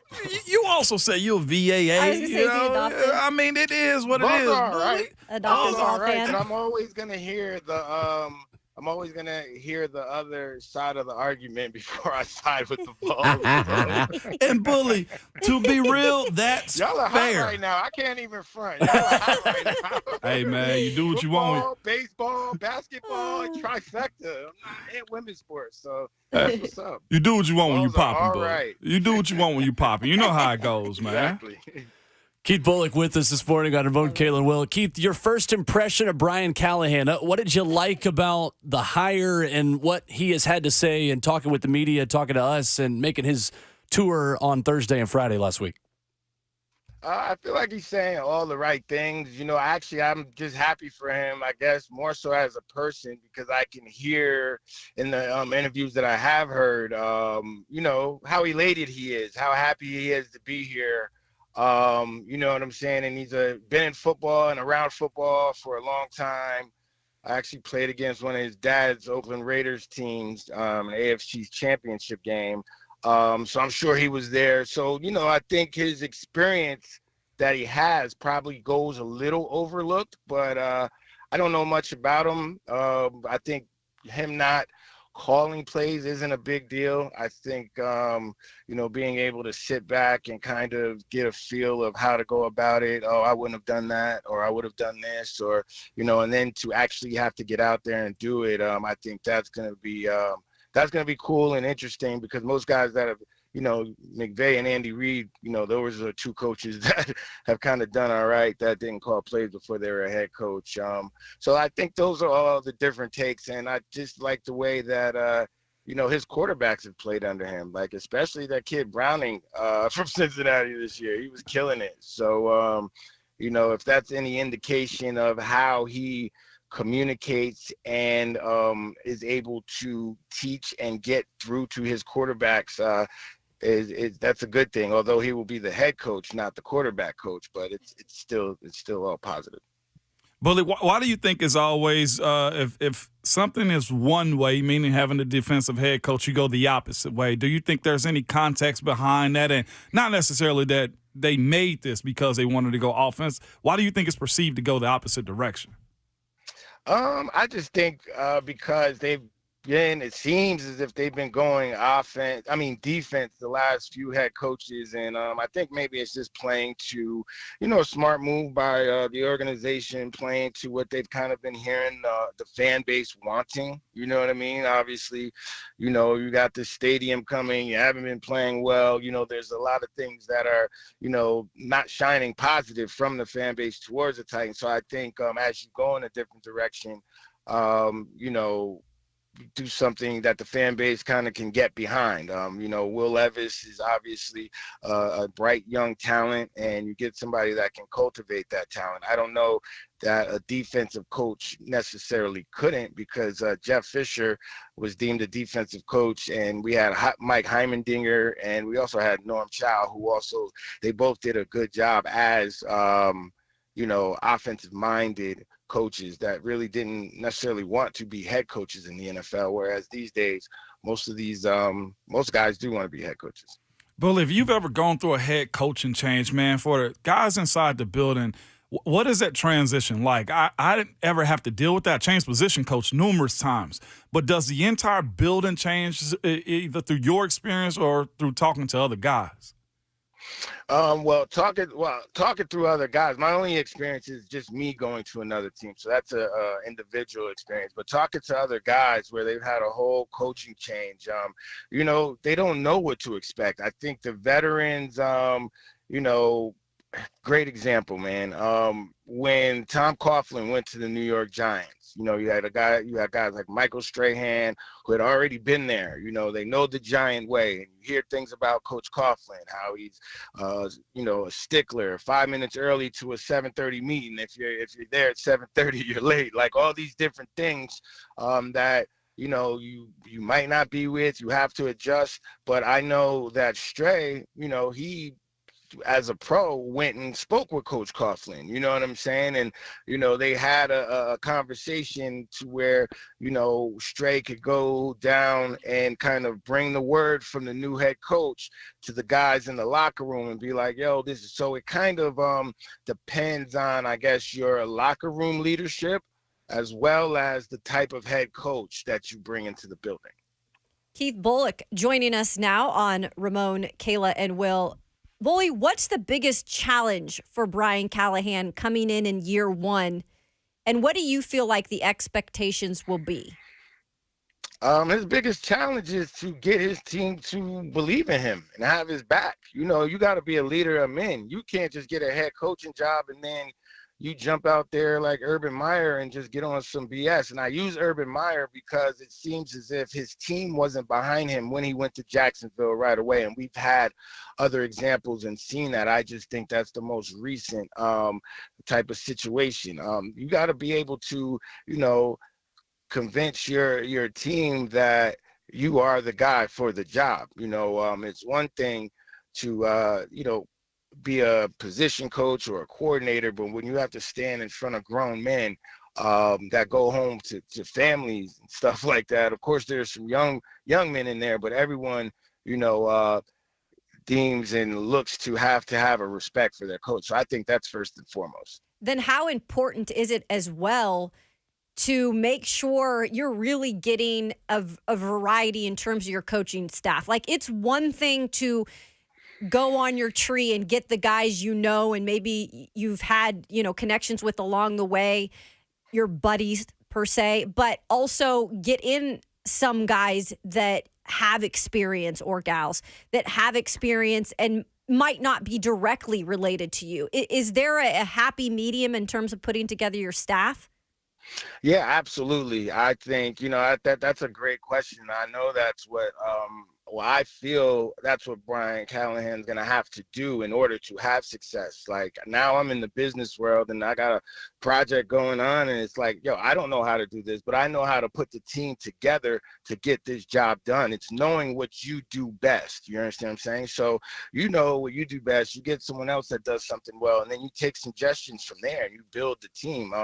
Whoever his assistant head coach is in whatever position they're going to coach, they have to be on the same page with that, because you're going to have to get some unfamiliar people. You see what happens, or we've seen and heard examples of what happens when you just hire your friends and stuff like that. That might work for about a year or two, but at some point you're going to have one of those guys aren't going to be up to snuff and you're going to have to get someone better. So I think that in order for the Titans and Brian Callahan to have success, I think that's exactly what he's going to have to do, Kayla. Just kind of get a team of super friends together, you know what I'm saying? Pull everyone's coaches' talents together. I feel this is a great opportunity for a bunch of coaches that maybe first-time coaches or coaches that have already been head coaches or had coaching experience to get in on what he's putting together and make a great team organization. Former Titan Keith Bulluck, our guest on Ramon, Kayla, and Will. Keith, the Titans have the second most cap space of any NFL team moving forward into free agency this offseason. What is at the top of your free agency wish list for the Titans? I say, well, look, man, if they could lock T. Higgins in, I'd just go ahead and lock that in, because in T. Higgins, and you need an anchor on the O-line, I feel. I feel like Peters, you just got Radins, I believe. Isn't that the guy they just brought in last year from free agency? No, Brunskill was. Brunskill and go. Dillard were the two from free agency last year. Dillard. All right. Well, what I do know is you need to bring in somebody that's a dog, at the offensive line. I don't care if he's in year 10, year 11. I don't care if he's only going to give you 12 games a year, and it's the first 12 games of that year, because what that person that comes onto that online with experience that has mauled a bunch of guys in the NFL, he's going to bring attitude and teach these guys how to be professionals, how to approach their job, how to get after defenses, how to work as a unit, as a chain. And be able to protect Will Levis so he can get it downfield to T. Higgins. So I think, or whatever standout wide receiver, you need a playmaker to complement DeAndre Hopkins, because Traylon Burks ain't it for me. Yeah. Y'all say what y'all want, what you got to say, but, it would have already showed. I don't see no hunger. I don't see much, no passion towards it. Everybody's hurt in football. Sometimes you got to get healthy, and when you're healthy, pretty much, excuse my language, you got to show your ass as a first-round draft pick. And, we haven't seen that from him yet. So I know they need another playmaker to complement Tajay Spears. The jury is yet. I don't want to call Will Levis a dog yet, but he has it in him. Like, he has it. He's like, ruff, ruff, ruff. He has it in him, though. He definitely has it in him. I had the opportunity to meet the young man and just have a very regular, candid, just talk. Oh, Will Levis, what's up? Keep just chopping it up and just, hearing him talk as a person and the questions he asked me. And, he definitely wants to be the guy everybody wants him to be. And it's not one of those things that, he doesn't talk it, but you can just kind of sense it. Ramon, you guys have been around people like that. So right. I hope, it works out for him that way. Keith, is there any chance Derrick Henry is on this roster this next fall? And we have kind of find it hard to believe that Derrick would come back on a shorter deal and be a backup to Tajay Spears. Just personality-wise in that locker room doesn't appear to be a great fit, because you said it, they need weapons to surround Tajay Spears at this point. Yeah, I mean, look, if I'm in Derrick Henry's shoes, I'm going back. I'm going to the best situation I can go, and it's not. I know I'm not gonna go, and I wouldn't be looking to go anywhere as a starter. I want to go somewhere where I can complement, a backfield, and I don't think I would stay here in Tennessee to do that, because that's a demotion. You know what I'm saying? Like, you put in too much work to really, take a demotion here. You go somewhere else and you start a fresh chapter. And look, that last game of the season, Derrick did work. He finished the season healthy. He's been pretty much healthy his whole career. He's about to start those Spartan workouts that he does. So he's going to come into camp in great shape. I like Derrick Henry for another 2 years anywhere, and he could definitely help a team. He definitely would have helped the Baltimore Ravens this weekend if he was on their team, because I don't know what they're doing. Bully, man, I was going to ask you about the games this weekend, but you bring up something, man. We had a discussion at the top of the 8 o'clock and at the end of the 7 about development, man. You mentioned Burks, right, and how you view him. How important, Bully, in the business of football? The game takes care of itself, right? We see the results on game day. But the business of football, to make incremental steps and to grow and to be the guy, as you said, whether we see spark in year 1 or you take a big year 2 jump, how much does that matter in the world of football, the business side? Man, it matters tremendously. It matters tremendously from year to year and game to game. Like, year to year, and it's like there's a certain expectation they expect you to meet as a rookie or as a free agent or however. And then if you meet that expectation, cool, that's fine. But they expect you to go over those expectations. And when you come under them, it's like kind of, they look at you, they give you another shot, they put you in certain positions to even succeed. And when you can't show that success consistently, they're definitely going to move on, to the next person. And I say game to game.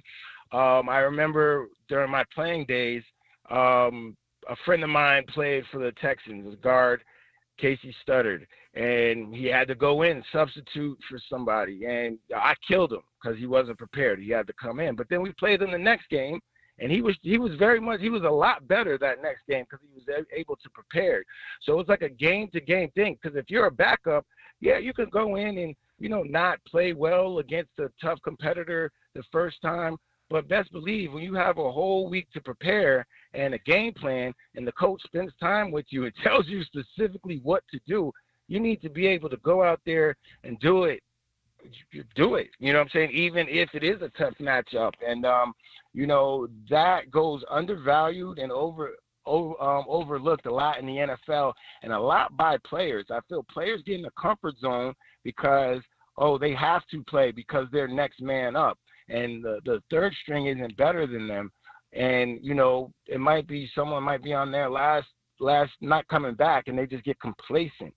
And they haven't gotten better all year, but you're the only guy they got, So you see it a lot. Are you surprised by the Super Bowl matchup that we have coming up here in 2 weeks, or did you think like these were the two teams that would be in the end? I definitely thought, like a lot of people, that Baltimore would win. What I am surprised is the fashion that San Francisco won in.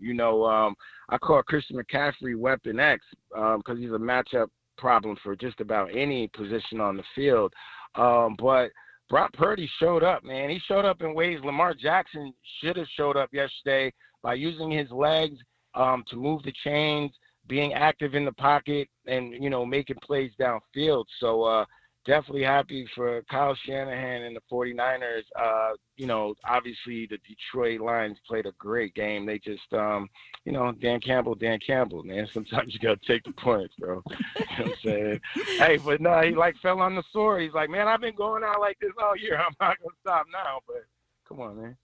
He makes a great cup of coffee, and he brings in the best analysis. Keith He Bulluck. does. And Patrick Mahomes he showed you why, we haven't seen anyone like him in this game, and it's pretty cool to watch because I got to play against and come up with Tom Brady, watch Joe Montana, whoever you could name in the last 40-plus years, and to be able to watch this kid, like what did your man used to say, cool as the other side of the pillow. That's right. Stuart Scott. Yeah, that's it right there, man. Like, all year, he shows his frustrations when it's time to get frustrated. But when it's time to get on that field, man, he does his thing, man. He's dope to watch. He is. Keith Bulluck, our guest this morning on Ramon, Kayla, and Will at KBull53 on Twitter. We appreciate it as always. Thank you. Appreciate it, Bully. Thanks for having me. Y'all have a good one. You Yes, too, sir. Bully. There he is, Keith Bulluck with us this morning. Interesting things on Traylon Burks. Yep. I can't say I disagree with him. No, Nate Washington doesn't either. Coming up, let's talk a little bit of Vols, shall we? Ramon Foster was in the building. I was in the building Saturday for Tennessee's win at home in Nashville that we'll discuss next.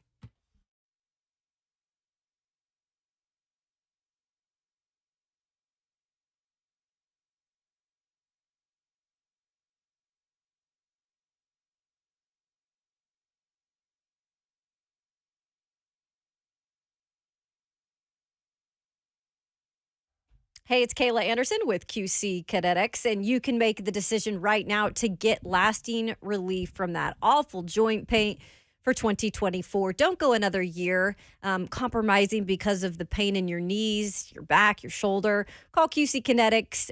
They are the nation's leader in regenerative non-surgical pain relief.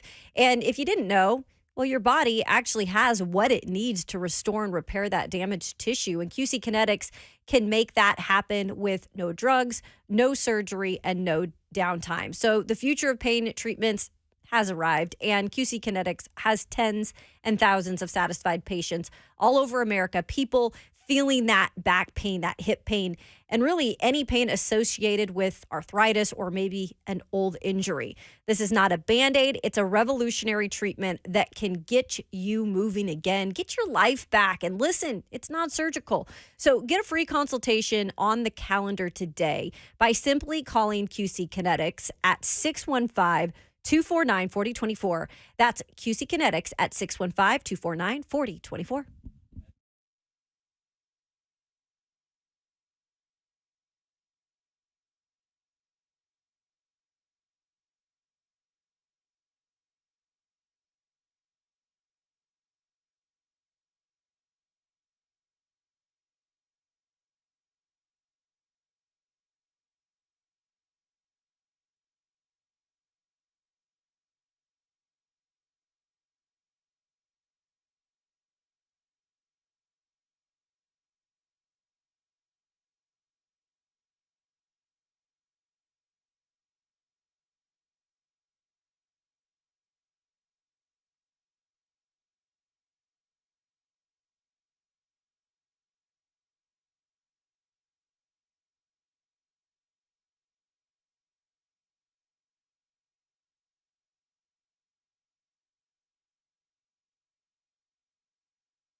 RKW is brewed by 8th and Roast on 104.5 The Zone as we wrap up hour number 3, our final hour with Ramon in studio until Friday.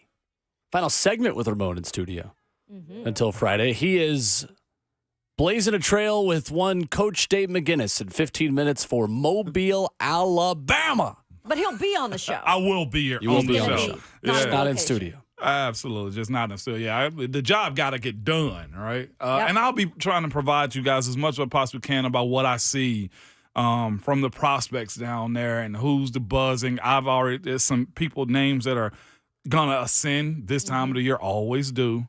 I really am looking to see what Bo Nix looks like down there too, because there was no high premier guy last year at the Senior Bowl. Well, Michael Penix is there too. Michael Penix will be there. Yeah, it's gonna be. So I'm fascinated to see how he performs under this context.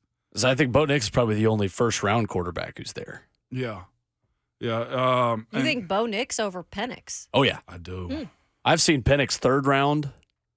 From what I've read, Penix is this year's Hendon Hooker. You know, the other thing, too, oh, man, this is us bashing a Pac-12 guy. No, I'm kidding. Don't be bashing the Pac-12 because it's no longer. Anyway, that's me and my homerism stuff, okay? This is my homerism stuff. Come on, Ramon, how dare you? I know, but the other, when we're talking about the game and the investment, his medical is going to be long. Yeah. I mean, that's part of whether he can make plays or not, and they bring all that stuff up. His medical is going to be long. I do wonder, though, if he won the national championship, how much of the talk would still be, he's I don't know if it would be that big of a drop. Because at some point, he was being talked about as going late in the first round. Well, J.J. McCarthy's going to be late first round. Well, yeah, and I'm not a huge J.J. No, McCarthy we're talking about fan. if they win it. Georgia's quarterback, what's his name? Stetson Bennett. Stetson won it, and he still dropped, too. I don't think the national correlates more into the business of the NFL. You see what I'm saying? But, Stetson should be that guy back-to-back, not Super Bowl, national champion. You'd expect, You don't have the physical traits, though. But when you're talking about his physical traits, you got to talk about the physical elements that Michael Penix Jr. has. Well, he's got 2 shoulders, 2 knees. Yeah, I mean, that was was the issue with him in the past, too. I mean, he's been healthy, but in the past he's had injuries, and sometimes you don't want to roll the dice on that. The Dalton Connect experience rolled through Nashville over the weekend. Tennessee was down in this game 43-39 with 15:22 left, and then Dalton Connect scored 12 straight points over 4 minutes and 19 seconds. Your first time seeing him in person, what'd you think? Can we throw away one slogan? What's that? White man can't jump because he can. Because he can. White man can float. I tell you that. What I was expecting. Do you hear Great me? movie. That Joker jumped from the doggone SEC logo and just floated around in the air. And I was just like, the shooting part of it is irrelevant. The way he attacked the rim, and then he got that sneaky 21 or 24 points in the first half, and then he ended up closing out with 22 points in the second half. Hey, it was impressive. It was very impressive. I also left that game too saying, I don't know if I'm ever go back to Memorial Gym. Until if they can rent it, like the wood bleachers that they had over there on the side that I was sitting on, might have been there from the 70s. And I know there's a bunch of nostalgia and stuff like that, but bring it on up, man. They got a lot of construction on Vandy campus for the right reason. I'm glad too for them. Memorial Gym deserves a little bit better, but maybe I should have bought better tickets and seats. It hasn't changed for what, in a while. $500? Yeah. I mean, it's definitely old school, isn't it? It is old school. And they sit the teams sit in different areas, on behind the ends. basket. Yeah. But all in all, the experience was awesome. Vandy was up in the first half, and their fans let us have it big time. Anytime they blasted the music after that, man. Somebody in the studio reportedly or allegedly started Rocky Top in that arena, too. Oh, was that this guy over here? I think it's the other Homer. The other Homer, that's right. The other Vols fan. Yeah, but perhaps. Maybe someone in my family. There you go. Yeah. Another thing that happened to him, and Vandy fans are very respectful at the end of it. Hey, good they job. Are? At the end of it, of course, when it was all said and done. But my son witnessed an older Vandy fan She was a female. Looked back at a little Tennessee girl, a child, and did the weeping eyes to her. It's like, oh, you're sad because your team's losing. How old was the little girl? The little girl might have been 8 to 11 years old, somewhere in there. I was thinking to myself, you don't want to do that little weeping, crying sign anymore? Man. But exactly. My God, it's out. The streets are tough out there. SEC play is different, and all conference play is different like that. But this is why I always tell people at all times in sports, when you got an opportunity to put your foot on their necks, Enjoy it. Enjoy it. Yep. Because 100%. what happens on the other side of it, right?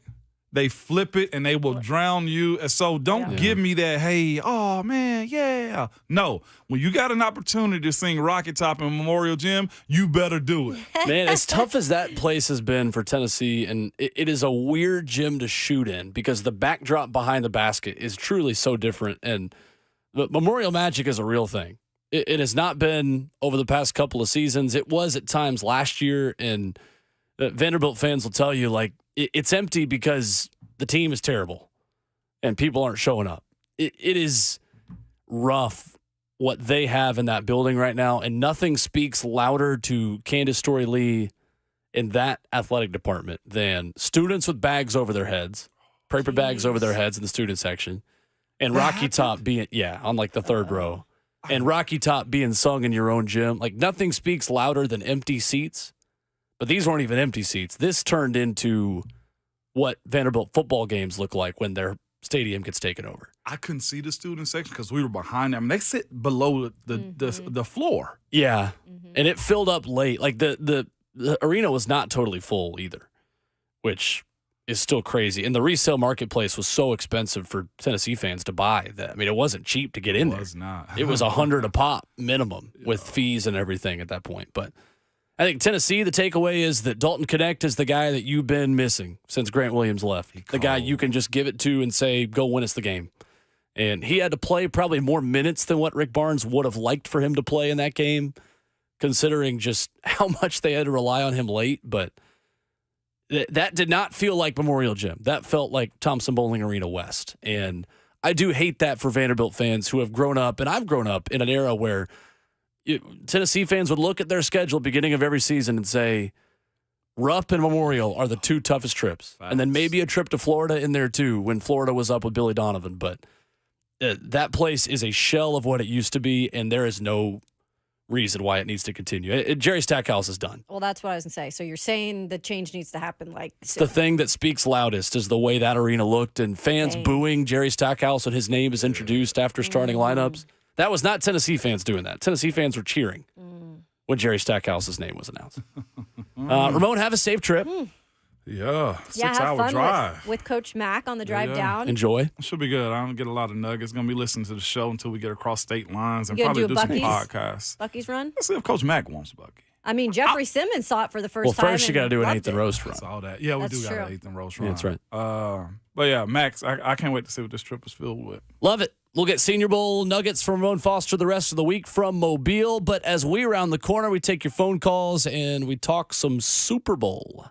It's here, 58 coming up.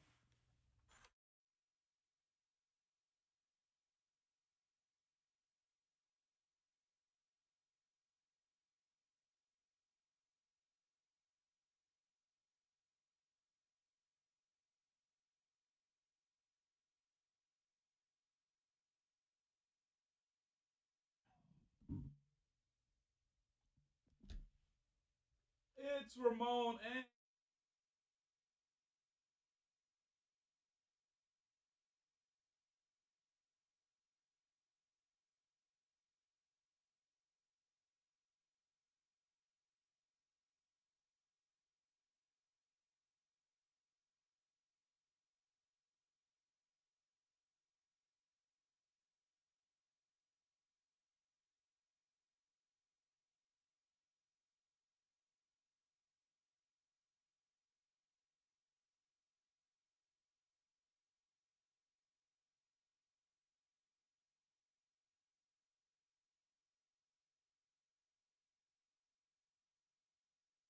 Hey, it's Kayla Anderson with Save a Tree, joined now by certified arborist and our good friend Dean Glasscock. And Dean, we had those winter storms roll through, might be having some more here in the future. What can you tell us about winter pruning and how that can help us with our trees and shrubs? Yeah, hey, good morning. Happy Monday, everybody. Here we are. Here we go again. Snow's been flying a little bit this morning, and now it's gone again. So, anyway, it's just crazy weather. But you're probably not thinking about your trees and your shrubs around your home right now. But I want to remind you that savatree.com, SAVATREE, is here to help. And I've been around. You all remember Arbor Art Tree Care, and that's me and Liz in the office and Mackenzie. We're here. We're all still around, and Julia as well. We want to serve you. So we're talking about winter pruning and everything that goes with that. So 615-299-9999. That's the best time of year to be getting your trees. At least let us come out and look at it and look at your trees and shrubs around your home. We can give you some great ideas about the safety and, how safe they are. So been doing this for a long time, and give us a call, 615-299-9999. Y'all have a great week. We appreciate you. Bye-bye. We appreciate you, Dean. They are the experts, almost 30 years of experience. So give them a call now, 615-299-9999, or just simply log online to savatree.com.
9:02 for the 104.5 The Zone Studios. Good morning.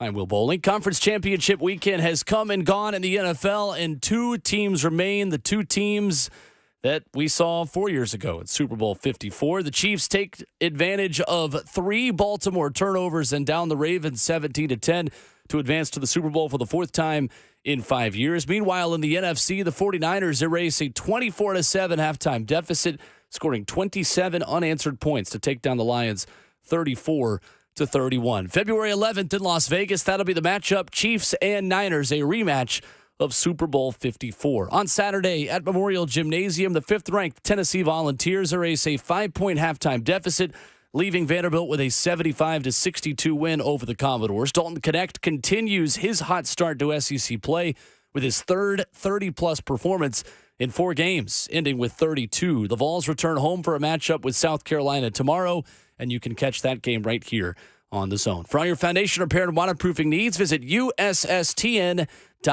Breaking news at once on your home for the Titans and Vols. This is 104.5 The Zone.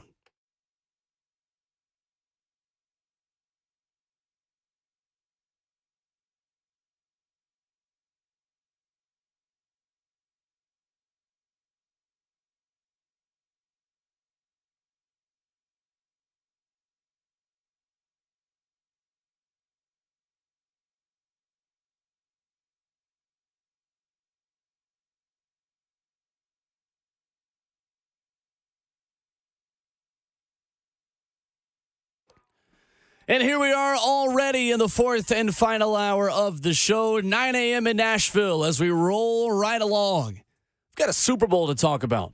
Right here on RKW, brewed up by 8th and Rose. Jackson Williams filling in for a very depressed Robert Walsh. Ramon Foster on his way to Mobile with Coach Mack for Reese's Senior Bowl coverage for Titans Radio all week. That leaves us two. Kayla Anderson, Will Bowling, and you on the phone lines at 615-737-1045. Hope everyone's having a great morning. Yeah, looks like another dreary one here in Nashville. The sun probably, we won't see it for a few more weeks. But you know what? At least it's not snowing, and that's the positive we're going to take from all this, because that's right. We actually can get out and do things. Because I know for a week, talking with so many people, they're like, yeah, we just stayed in for pretty much the whole week. We were snowed in. Yep. So honestly, I'm not complaining now. I do love, and you're totally right, but I do love that we see the sun for like an hour over the weekend. It's like, all right, well, see you next month. Yeah. Great to reintroduce ourselves again. Yeah, it's this time of the year, though. I think I've just accepted living here now for 8 years. Like, January, February are probably the 2 months where you're not going to see a lot of the sunshine. And maybe those are the months, Will, that you get away and you get to take a little vacation. Right. Right? To where sun is. Or even if it's not sun, at least you're getting to get out. And yeah, of course, I am taking a trip to the place where the sun is never. Right. London. Wednesday, flying to London. But that's all right. But it'll be fun because you get to actually watch some really good football. I'm very excited. Way too excited. I bought tickets to a game for $40 somehow. So yeah, we're gonna live it up. It's gonna be good. We took us just so people know, when we were in London covering the Titans and Ravens, we actually took a tour of the Arsenal Stadium, and at the time they were away. They weren't playing that weekend. I think they were on break, right? Yep, they were. And we got this tour. What's so cool now, Will, is, and I kind of wish I were here to see it full. Yep. Now you will be there in a whole different capacity watching a game. So that'll be really cool. Like literally tears will be shed. Yeah. I will be a grown man crying, like just profusely next Sunday. It is pretty cool, you guys. I'm not the hugest soccer fan, but when I took that tour, I was just imagining that place full and just how neat it is. It's like the stadiums are in the middle of a little neighborhood. Yeah. We were having coffee across the street in this little cafe, and here's this big old soccer stadium. The Little Wonder Cafe. Mm-hmm. I will be back in this time next week, perhaps. It's pretty fun. 615-737-1045, our number. If you missed it earlier this morning, talked about the 2 candidates for offensive coordinator the Titans are expecting to speak with. One of them today, according to NFL Network's Tom Pelissero. The Titans plan to interview Jaguars pass game coordinator Nick Holtz for their vacant offensive coordinator position today. Pelissero adds that he is a top candidate, the former coworker of Brian Callahan's when they were together with the Raiders. Callahan was, of course, the Raiders quarterbacks coach for one season in 2018. That was when Holtz was the team's offensive quality control coach. Kayla, they also share a background going back to high school when they were at De La Salle together, which is, of course, a powerhouse that is renowned nationwide. Yeah, that was one thing I felt was really interesting in terms of a tidbit when that was released the other day, because again, you have your connections along your coaching career where, you know, maybe cross paths with your dad. And I know Holtz was, I think, under his dad, Bill Callahan, at Nebraska for just a quick second, right? Or, you know, you've got the Raiders connection. And then when I dug even deeper, I was like, well, dang, they spent some time together at their youngest, because they're both 39 years old. And Coach Ladd, who was a longtime great coach at De La Salle, won 12 straight championships, had 12 undefeated years. And these two obviously were a part of some of those championships during that span of time. So this is a guy who goes all the way back to his really young days. So I found it interesting. I was looking at his resume, though, and it doesn't just like fly off the page, right? Well, I don't know if there's anything on there where I'm like, okay, Nick Holtz has done so much to prove that he can be a really good offensive coordinator in this league. But at the same time, I'm like, well, this is also a situation where he's going to be calling the plays, Brian Callahan. And, you know, how much does he just need someone who he can really trust to execute a lot of those ideas that Brian will be, you know, coming up with. Mm-hmm. So that almost makes me think, okay, maybe this is the reason for a guy like that. Interesting where Thomas Brown fits in that as well, a guy who will not be a part of Dave Canales' staff in Carolina. That was from Joe Person over the weekend covering the Carolina Panthers for The Athletic. Thomas Brown interviewed for the Titans head coaching position and has had 3 OC interviews with Pittsburgh, Chicago, and with New England. The interesting thing with him is, from what I have seen and from what Joe Person writes, correct me if I'm wrong, Thomas Brown has not interviewed for a head coaching position anywhere else other than here. Mm-mm. And that's what was interesting to me too, Will, because we all thought, man, if you can get Thomas Brown in here to be your offensive coordinator, I like his resume a lot more.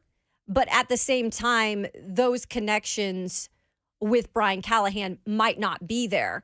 Therefore, I don't know how much, you know, he would trust Thomas Brown to kind of execute his ideas. Right. And I think that's where maybe we're looking at that differently, is we're excited about maybe a guy like Thomas Brown, and the other guy, Nick Holtz, like, we're like, oh, what does his resume show? But again, I just think it's the understanding that Brian Callahan, a lot of this is going to be his vision for this offense.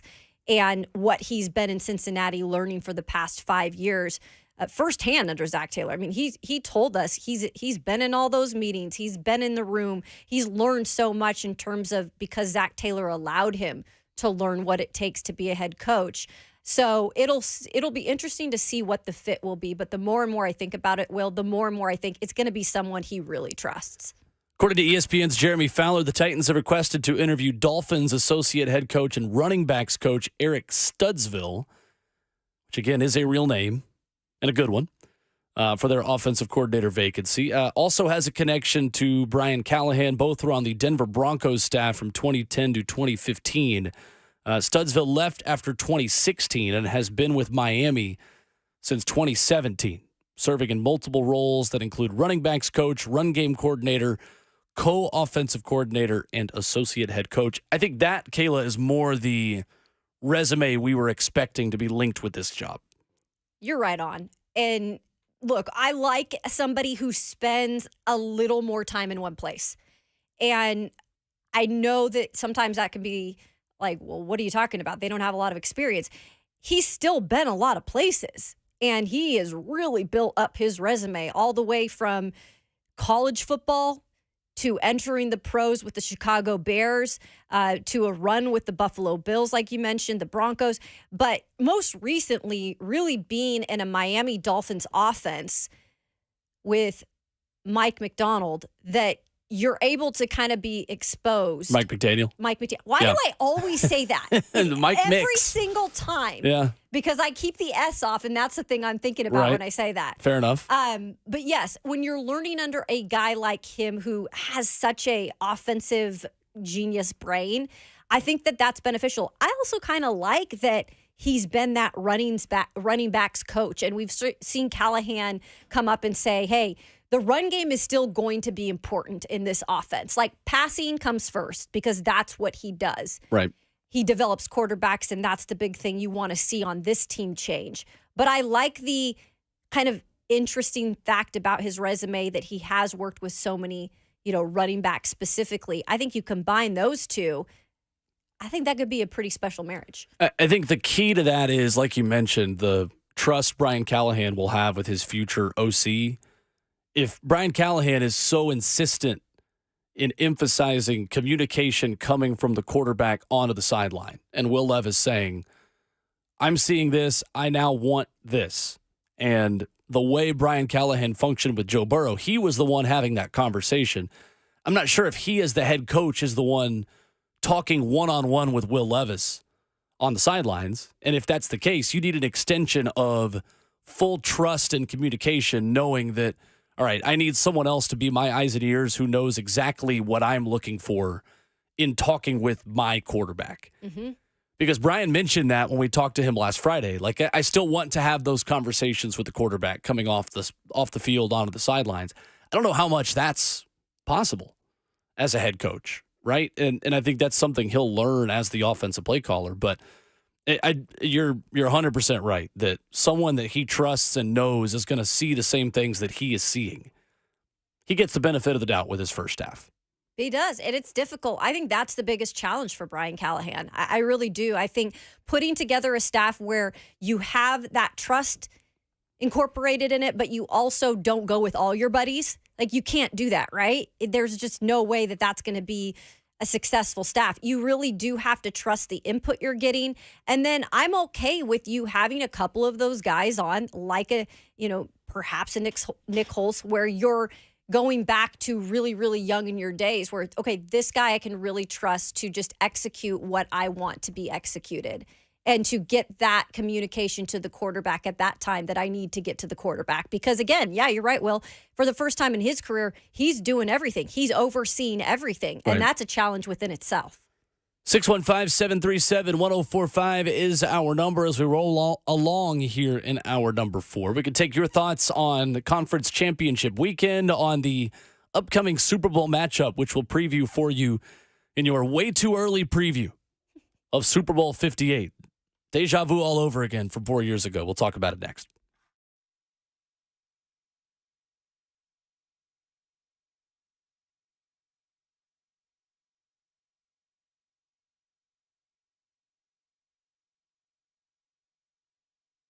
It's Ramon and Kayla here for Window Nation, and winter is here, okay? The air is already cold, but your energy bills will be at all-time high, okay? So now's the time to replace those old windows with 0% financing for 5 years and 50% off all style of windows, too. Now's the time to protect your family from the elements, lower your energy costs, and upgrade the look and feel of your home. And here's a question for y'all. If your windows are leaking, is that the case? That can cause serious structural damage and cause your home to grow mold in it. That's not what you want. Do you feel a draft when you get up in the morning? That also means your windows are probably not great, and you need new windows from our friends at Window Nation. And especially the winter months here, it's cold.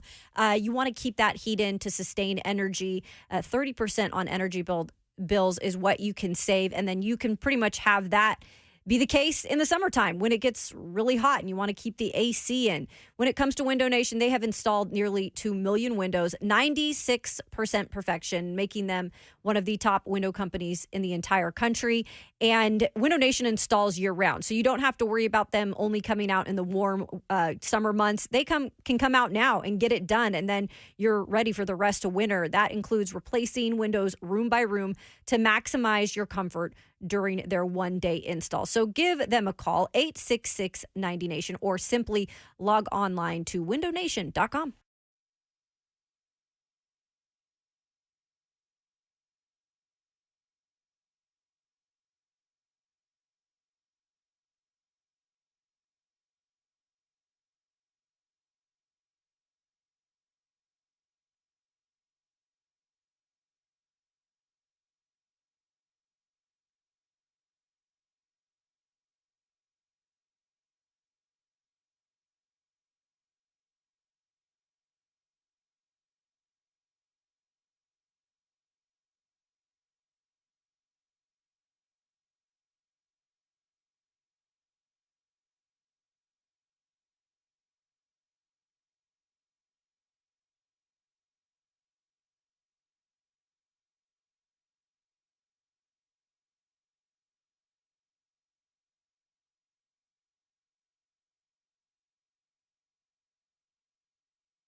RKW is brewed up by 8th and Roast on 104.5 The Zone. Oh, just get ready for 2 weeks of this. If you can't hear it on 104.5 The Zone TV, it's blank space, Taylor Swift. I'm sorry, I still like some of her music. Well, I do actually, too. more of her music than I don't like. Yeah. It really is. So it's interesting that I said it earlier, and as we kind of get into Super Bowl discussion and Super Bowl 58 and in a way too early preview at this point, like I'm just so tired of the conversation around Taylor Swift that I'm holding it against her. And it's not her fault. Like I hate the people that hate her more than I hate actually having to talk about her. Right. Does that make sense? It's like the people are making you not like her. Correct.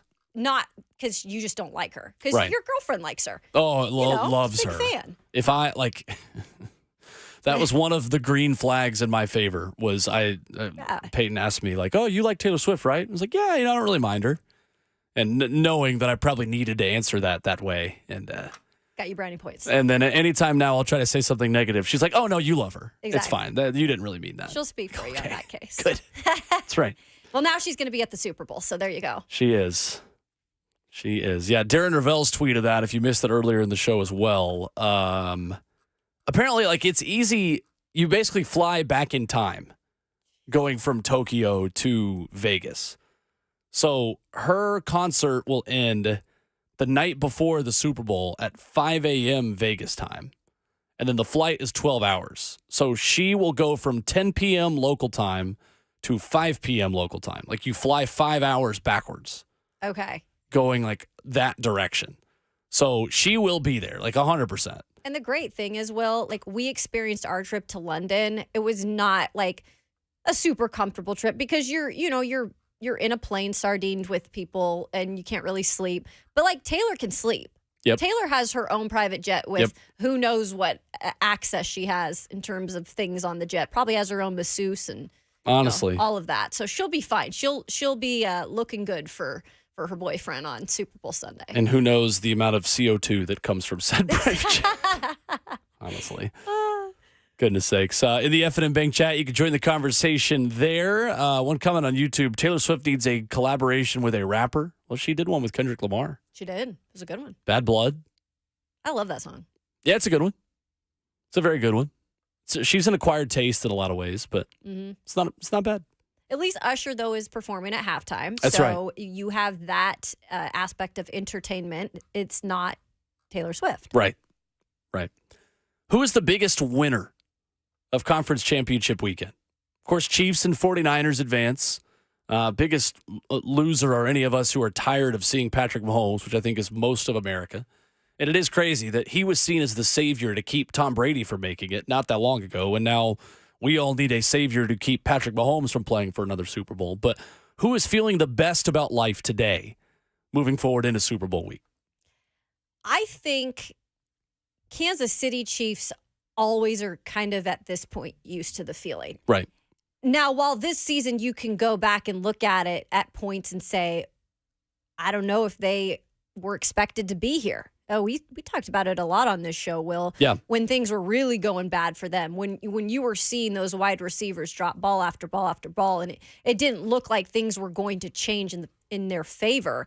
But their defense has been able to really hold things together this year and clearly had the best, most dominant performance against the Ravens this past Sunday. But I think almost if you're a 49ers fan, if you're a believer in Brock Purdy type of person, you're feeling pretty dang good this morning because this is absolutely a team that has had the talent to get to this point and to win a Super Bowl in the last several years. And it just, it hasn't necessarily come together.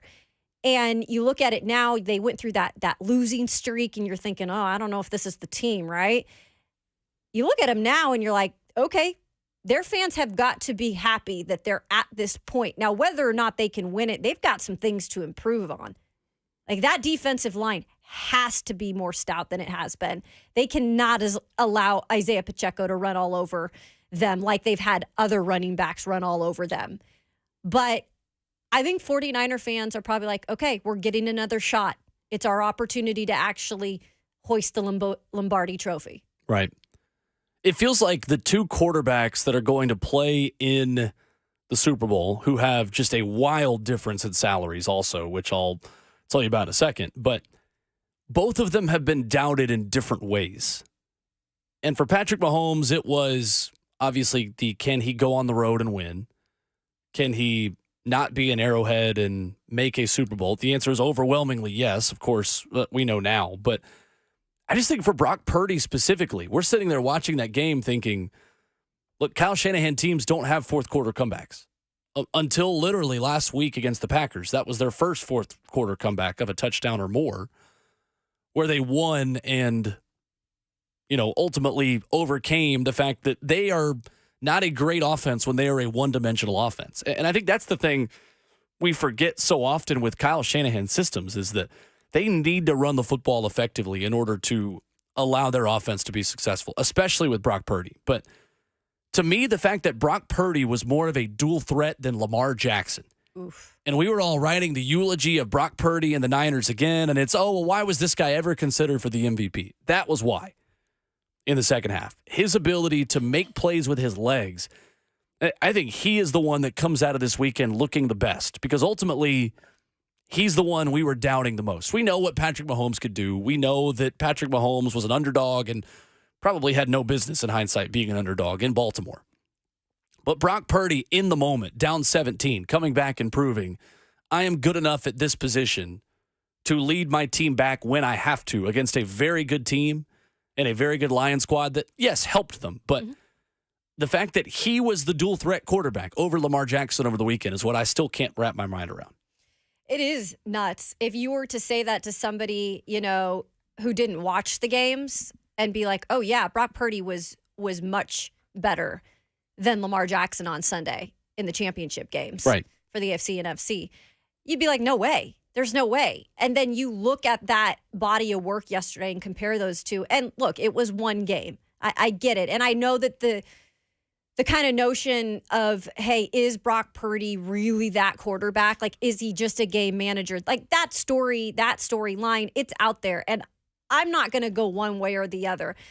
He does need to probably shut a lot of the haters up and win the actual Super Bowl to be able to silence a little bit of that. And there probably still will be some stuff surrounding it. But Lamar Jackson is a guy that all year we've seen the change in him. We've seen the little bit of a difference in terms of him as a passer than we have in years past. I will say he's looked really good this year consistently. But when it matters, when it's the postseason and he's had all kind of the haters on him for not being able to get to that next level, like he won one game, okay. But that game, that AFC championship game, he needed to win and he needed to play well. And it was really quite the opposite. I mean, he made mistakes. He looked defeated at times, Will. Right. He looked absolutely, especially after that interception, he just went to the sideline and you could tell like he was completely defeated at that point. Yep.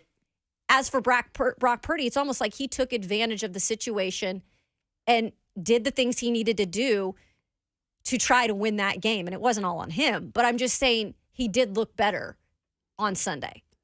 615-737-1045 will get you a Super Bowl preview here as we take a look at the early storylines, the early line and question marks going into this one. Let's go first to the phones where Micah in Nolensville, one of our favorites, has been waiting patiently to chime in this morning. What's up, Micah? All right, so I got to go to this game this past weekend against the Vanderbilt Commodores, and everyone there that's a Vandy fan, they got their memorial magic, but you know what? Dalton Connect, he got memorial magic, 32 points there. All the Vandy fans are yelling out UT's garbage in the student section. Could it be my team going 0-6 in SEC play with 5 wins only this whole season, and y'all are yelling how we're garbage, and we're the number 5th ranked team in the country? Vandy fans, get out of it. Your little memorial magic, it isn't there unless it's for Dalton Connect. Love it. Thank you, Micah. Appreciate the call. Mike was there and Let he him had know. some passion. I love it. Yeah, it was the Dalton Connect show. That is for sure. He is special. I'll tell you that much, ridiculous. man. That man is a special man. And the Vols fans, man, praise the fact that he is on your team. Let's go to Jason in the borough next. 615-737-1045. What's up, Jason?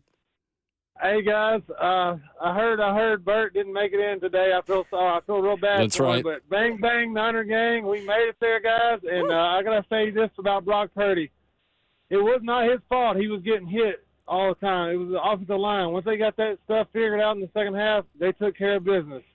Brock Purdy, I think he had more rushing yards this game than Lamar Jackson did. So y'all, all the haters can just take it somewhere else. Because he is the guy, man. He is the guy.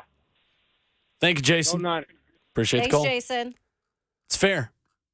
On Brock Purdy, the next-gen stat of the game, courtesy of NFL.com. You're going to have to bear with me on this one. This one's a little bit abstract. But Brock Purdy generated a career-high plus 10.6 expected points added on scrambles. So basically a next-gen stat that tells you how many points were added for that team based on just his scrambles, which I, again, find that difficult to quantify. What matters, though, what's easier to understand is that Brock Purdy had a total of 6 first downs, 3 rushing, and 3 on passes where he scrambled out of the pocket. That is the difference between winning and losing. If you can give me 6 additional first downs just from escaping the pocket, I would imagine that's more than what Lamar Jackson was able to do as well. That's the thing, though. I felt like Lamar Jackson looked at it in such a pressure situation yesterday. Like, when you don't play free and are able to be yourself in that kind of a game, like, things are not going to go well. And I just feel like because Kansas City put the pressure on early and put them in a position where they felt like they were just trying to play comeback the whole game, it took him out of really him being Lamar Jackson and what he's done so well this year. Again, I'll say it. They got in Baltimore's head from the jump. I agree.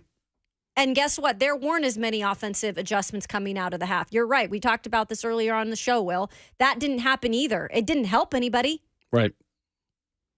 No, I agree. As soon as you see Zay Flowers cutting his hand open, punching the bench, and Lamar Jackson spiking his helmet like a football, you knew that they were not going to be able to come back in that game. And I'm sure Robert Walsh will have a tearful response to that tomorrow when he's back with us. Yeah, 615. we let him go a little bit. We didn't want to bother him. Yeah, that's right. 615-737-1045. That's always the rule we've had in our family because we have Tennessee people and Georgia people in my family and extended family. And anytime they play, it's like, if I want to talk about the loss, I will reach out first. Mm-hmm. And if the guy on the losing end does not reach out, then you just don't have the conversation. Unless you just want to, make someone hurt, then you just text him immediately. Jackson Williams was telling us that this morning. Like, you guys are better people than us. Didn't you reach out to your Detroit friend? That's a fan? I do have a buddy who's a Detroit fan. We had been texting throughout the game. Okay, well, that's fair then. I texted him at halftime. I was like, OMG, like, what's going on? Right. And, he essentially said, I think Kayla said it earlier in the show, he would have just rather been blown out by 30 than what happened last night. Yeah, that's the thing is, like, once you've had a taste of that stage and that moment, like, it just makes it so much worse. And Titans fans in early 2020 of that 2019 playoff run can attest to that, being up 2 scores on Kansas City and Arrowhead. The difference was in this game, and I put a live bet on Lions to cover 5.5 at halftime because I'm sitting there thinking, like, there's no way Brock Purdy can by himself in a one-dimensional kind of game bring them back. And what did he do? Brought him back. Dang. Comeback kings. It's crazy. So Niners and Chiefs, it is crazy going into a game, Kayla, and you mentioned it earlier about the biggest question mark for San Fran is, can they stop Kansas City on the ground? And that is a very real part of this. And ESPN.com in this piece, so they give their first preview of the game and on answering big questions for both teams. The big question for the Niners is, what is the biggest difference with Steve Wilks as 49ers defensive coordinator compared to DeMeco Ryans? And it's stopping the run. And last year, the Niners were the best defense of the NFL at preventing second-level runs and open field runs of 11 or more. Nobody was better at stopping explosive runs than San Francisco. This year, they ranked 21st in the amount of 11-plus yard runs that they allow. That's the difference. I mean, they're 15th, according to analytics, in run defense this season, San Fran. And Isaiah Pacheco is going to take advantage of that. Yeah, that's the first thing I thought of, Will. Watching that defensive line yesterday and just underwhelmed by it. I know they won the game. That's great. But when it comes to the Super Bowl and you're looking at a Kansas City team that has been there, has won it all recently, they have that quarterback in Patrick Mahomes that we still every single year say, oh, yeah, that's why he's the most valuable player usually. I just think like if they don't have a better game plan coming into that, there's no way the Niners are going to have a chance. There's just no way. And I think it has taken a step back in terms of the defense this year. You look at the weapons the Niners have and the offensive scheme, and look, Christian McCaffrey has been everything to this team. Right. And I'll be the first to say I was wrong on that. I thought that he was going to be a guy that he continued to be banged up. Maybe that's just a Panthers thing that happens down there. You go down Sure. there, you turn into garbage, right? Right. But he has been incredible, and he's a huge weapon for that team. But the defense has to be better. You've got 2 weeks to game plan for this Kansas City Chiefs team. You better figure out how to stop the run. Right. When we come back, I've got a question to ask on a little bit of history that may or may not be set in Super Bowl 58 coming up in very soon. Insane that we are already here at this point and we've blinked and the season has gone by. We'll talk about that. We'll get to your final call for phone calls. We'll start with Eddie on the other side, 615-737-1045 as we wrap up the show. Coming up next.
It's Ramon Foster for Secure Lawn. Here's what they want to do. They want to focus on providing a prime service to their customers, okay? And you're probably asking, what does prime mean to their team? It means having their team properly trained and prepared to provide a prime service, supplying the customer with expectations that will make them lifelong customers, okay? They are local, have been serving Middle Tennessee for over 20 years. They are punctual, and they make you sign no contracts. So as the weather starts to change, get Secure Lawn over to your house and spray some of the awesome sauce in your lawn to kill those pesky weeds. Call them at 615-893-8455 or go to securelawn.com.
Jackson Williams giving me an extra strength migraine to finish the show.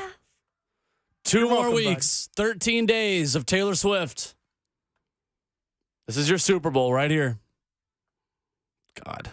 It's RKW, brewed by Ethan Rose. One final segment. Will Bowl and Kayla Anderson. Whew. It is funny. I'm still getting texts from my buddies like, so this is what the NFL wanted all along, right? Like this is the script. I mentioned before the break, I have one question about the Super Bowl.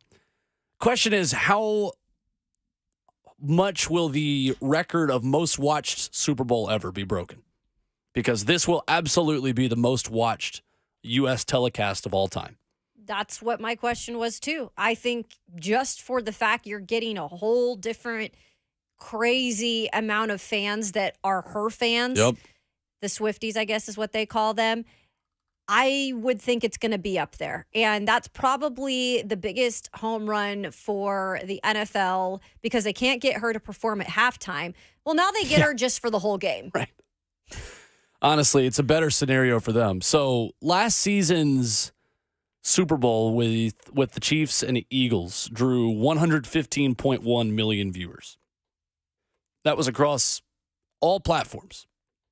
So that was 2 million more than Nielsen's original announcement. That broke the 2015 record for Patriots Seahawks of 114.4 million. I mean, this might be the first ever U.S.-based telecast to reach 120 million viewers. That's like mind-boggling to me. Easy. Insane. And you got Nance and Romo on it.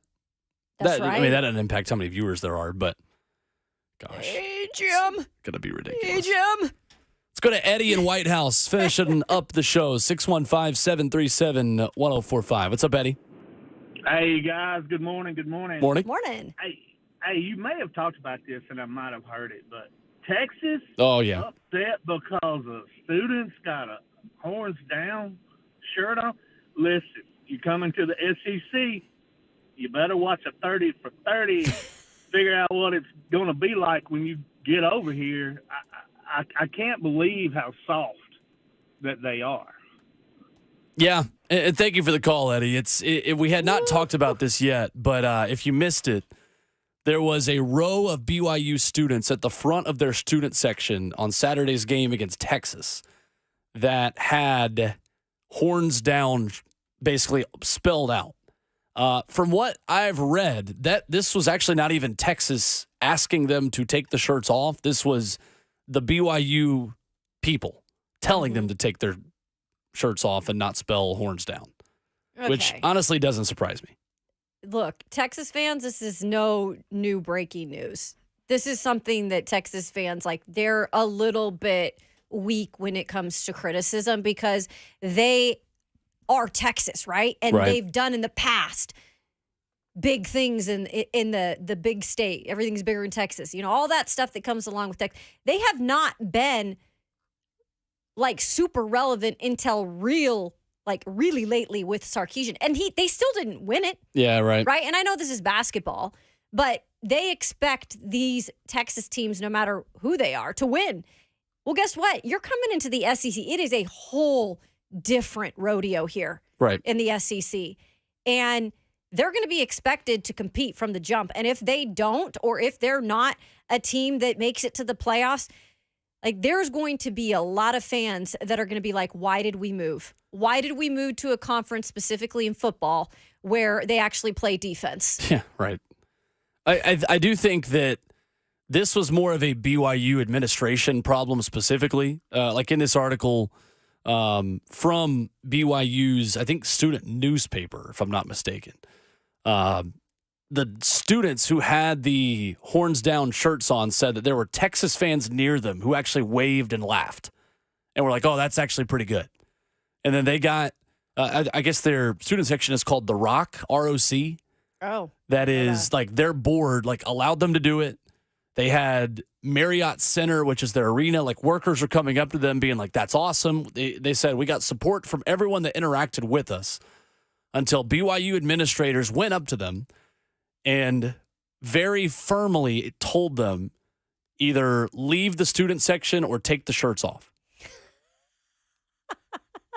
Who cares? So despite initial reports, they say no media was involved in the interaction. When asked for the reasoning, administration told the students, that is not who we are. That is not how we support our team.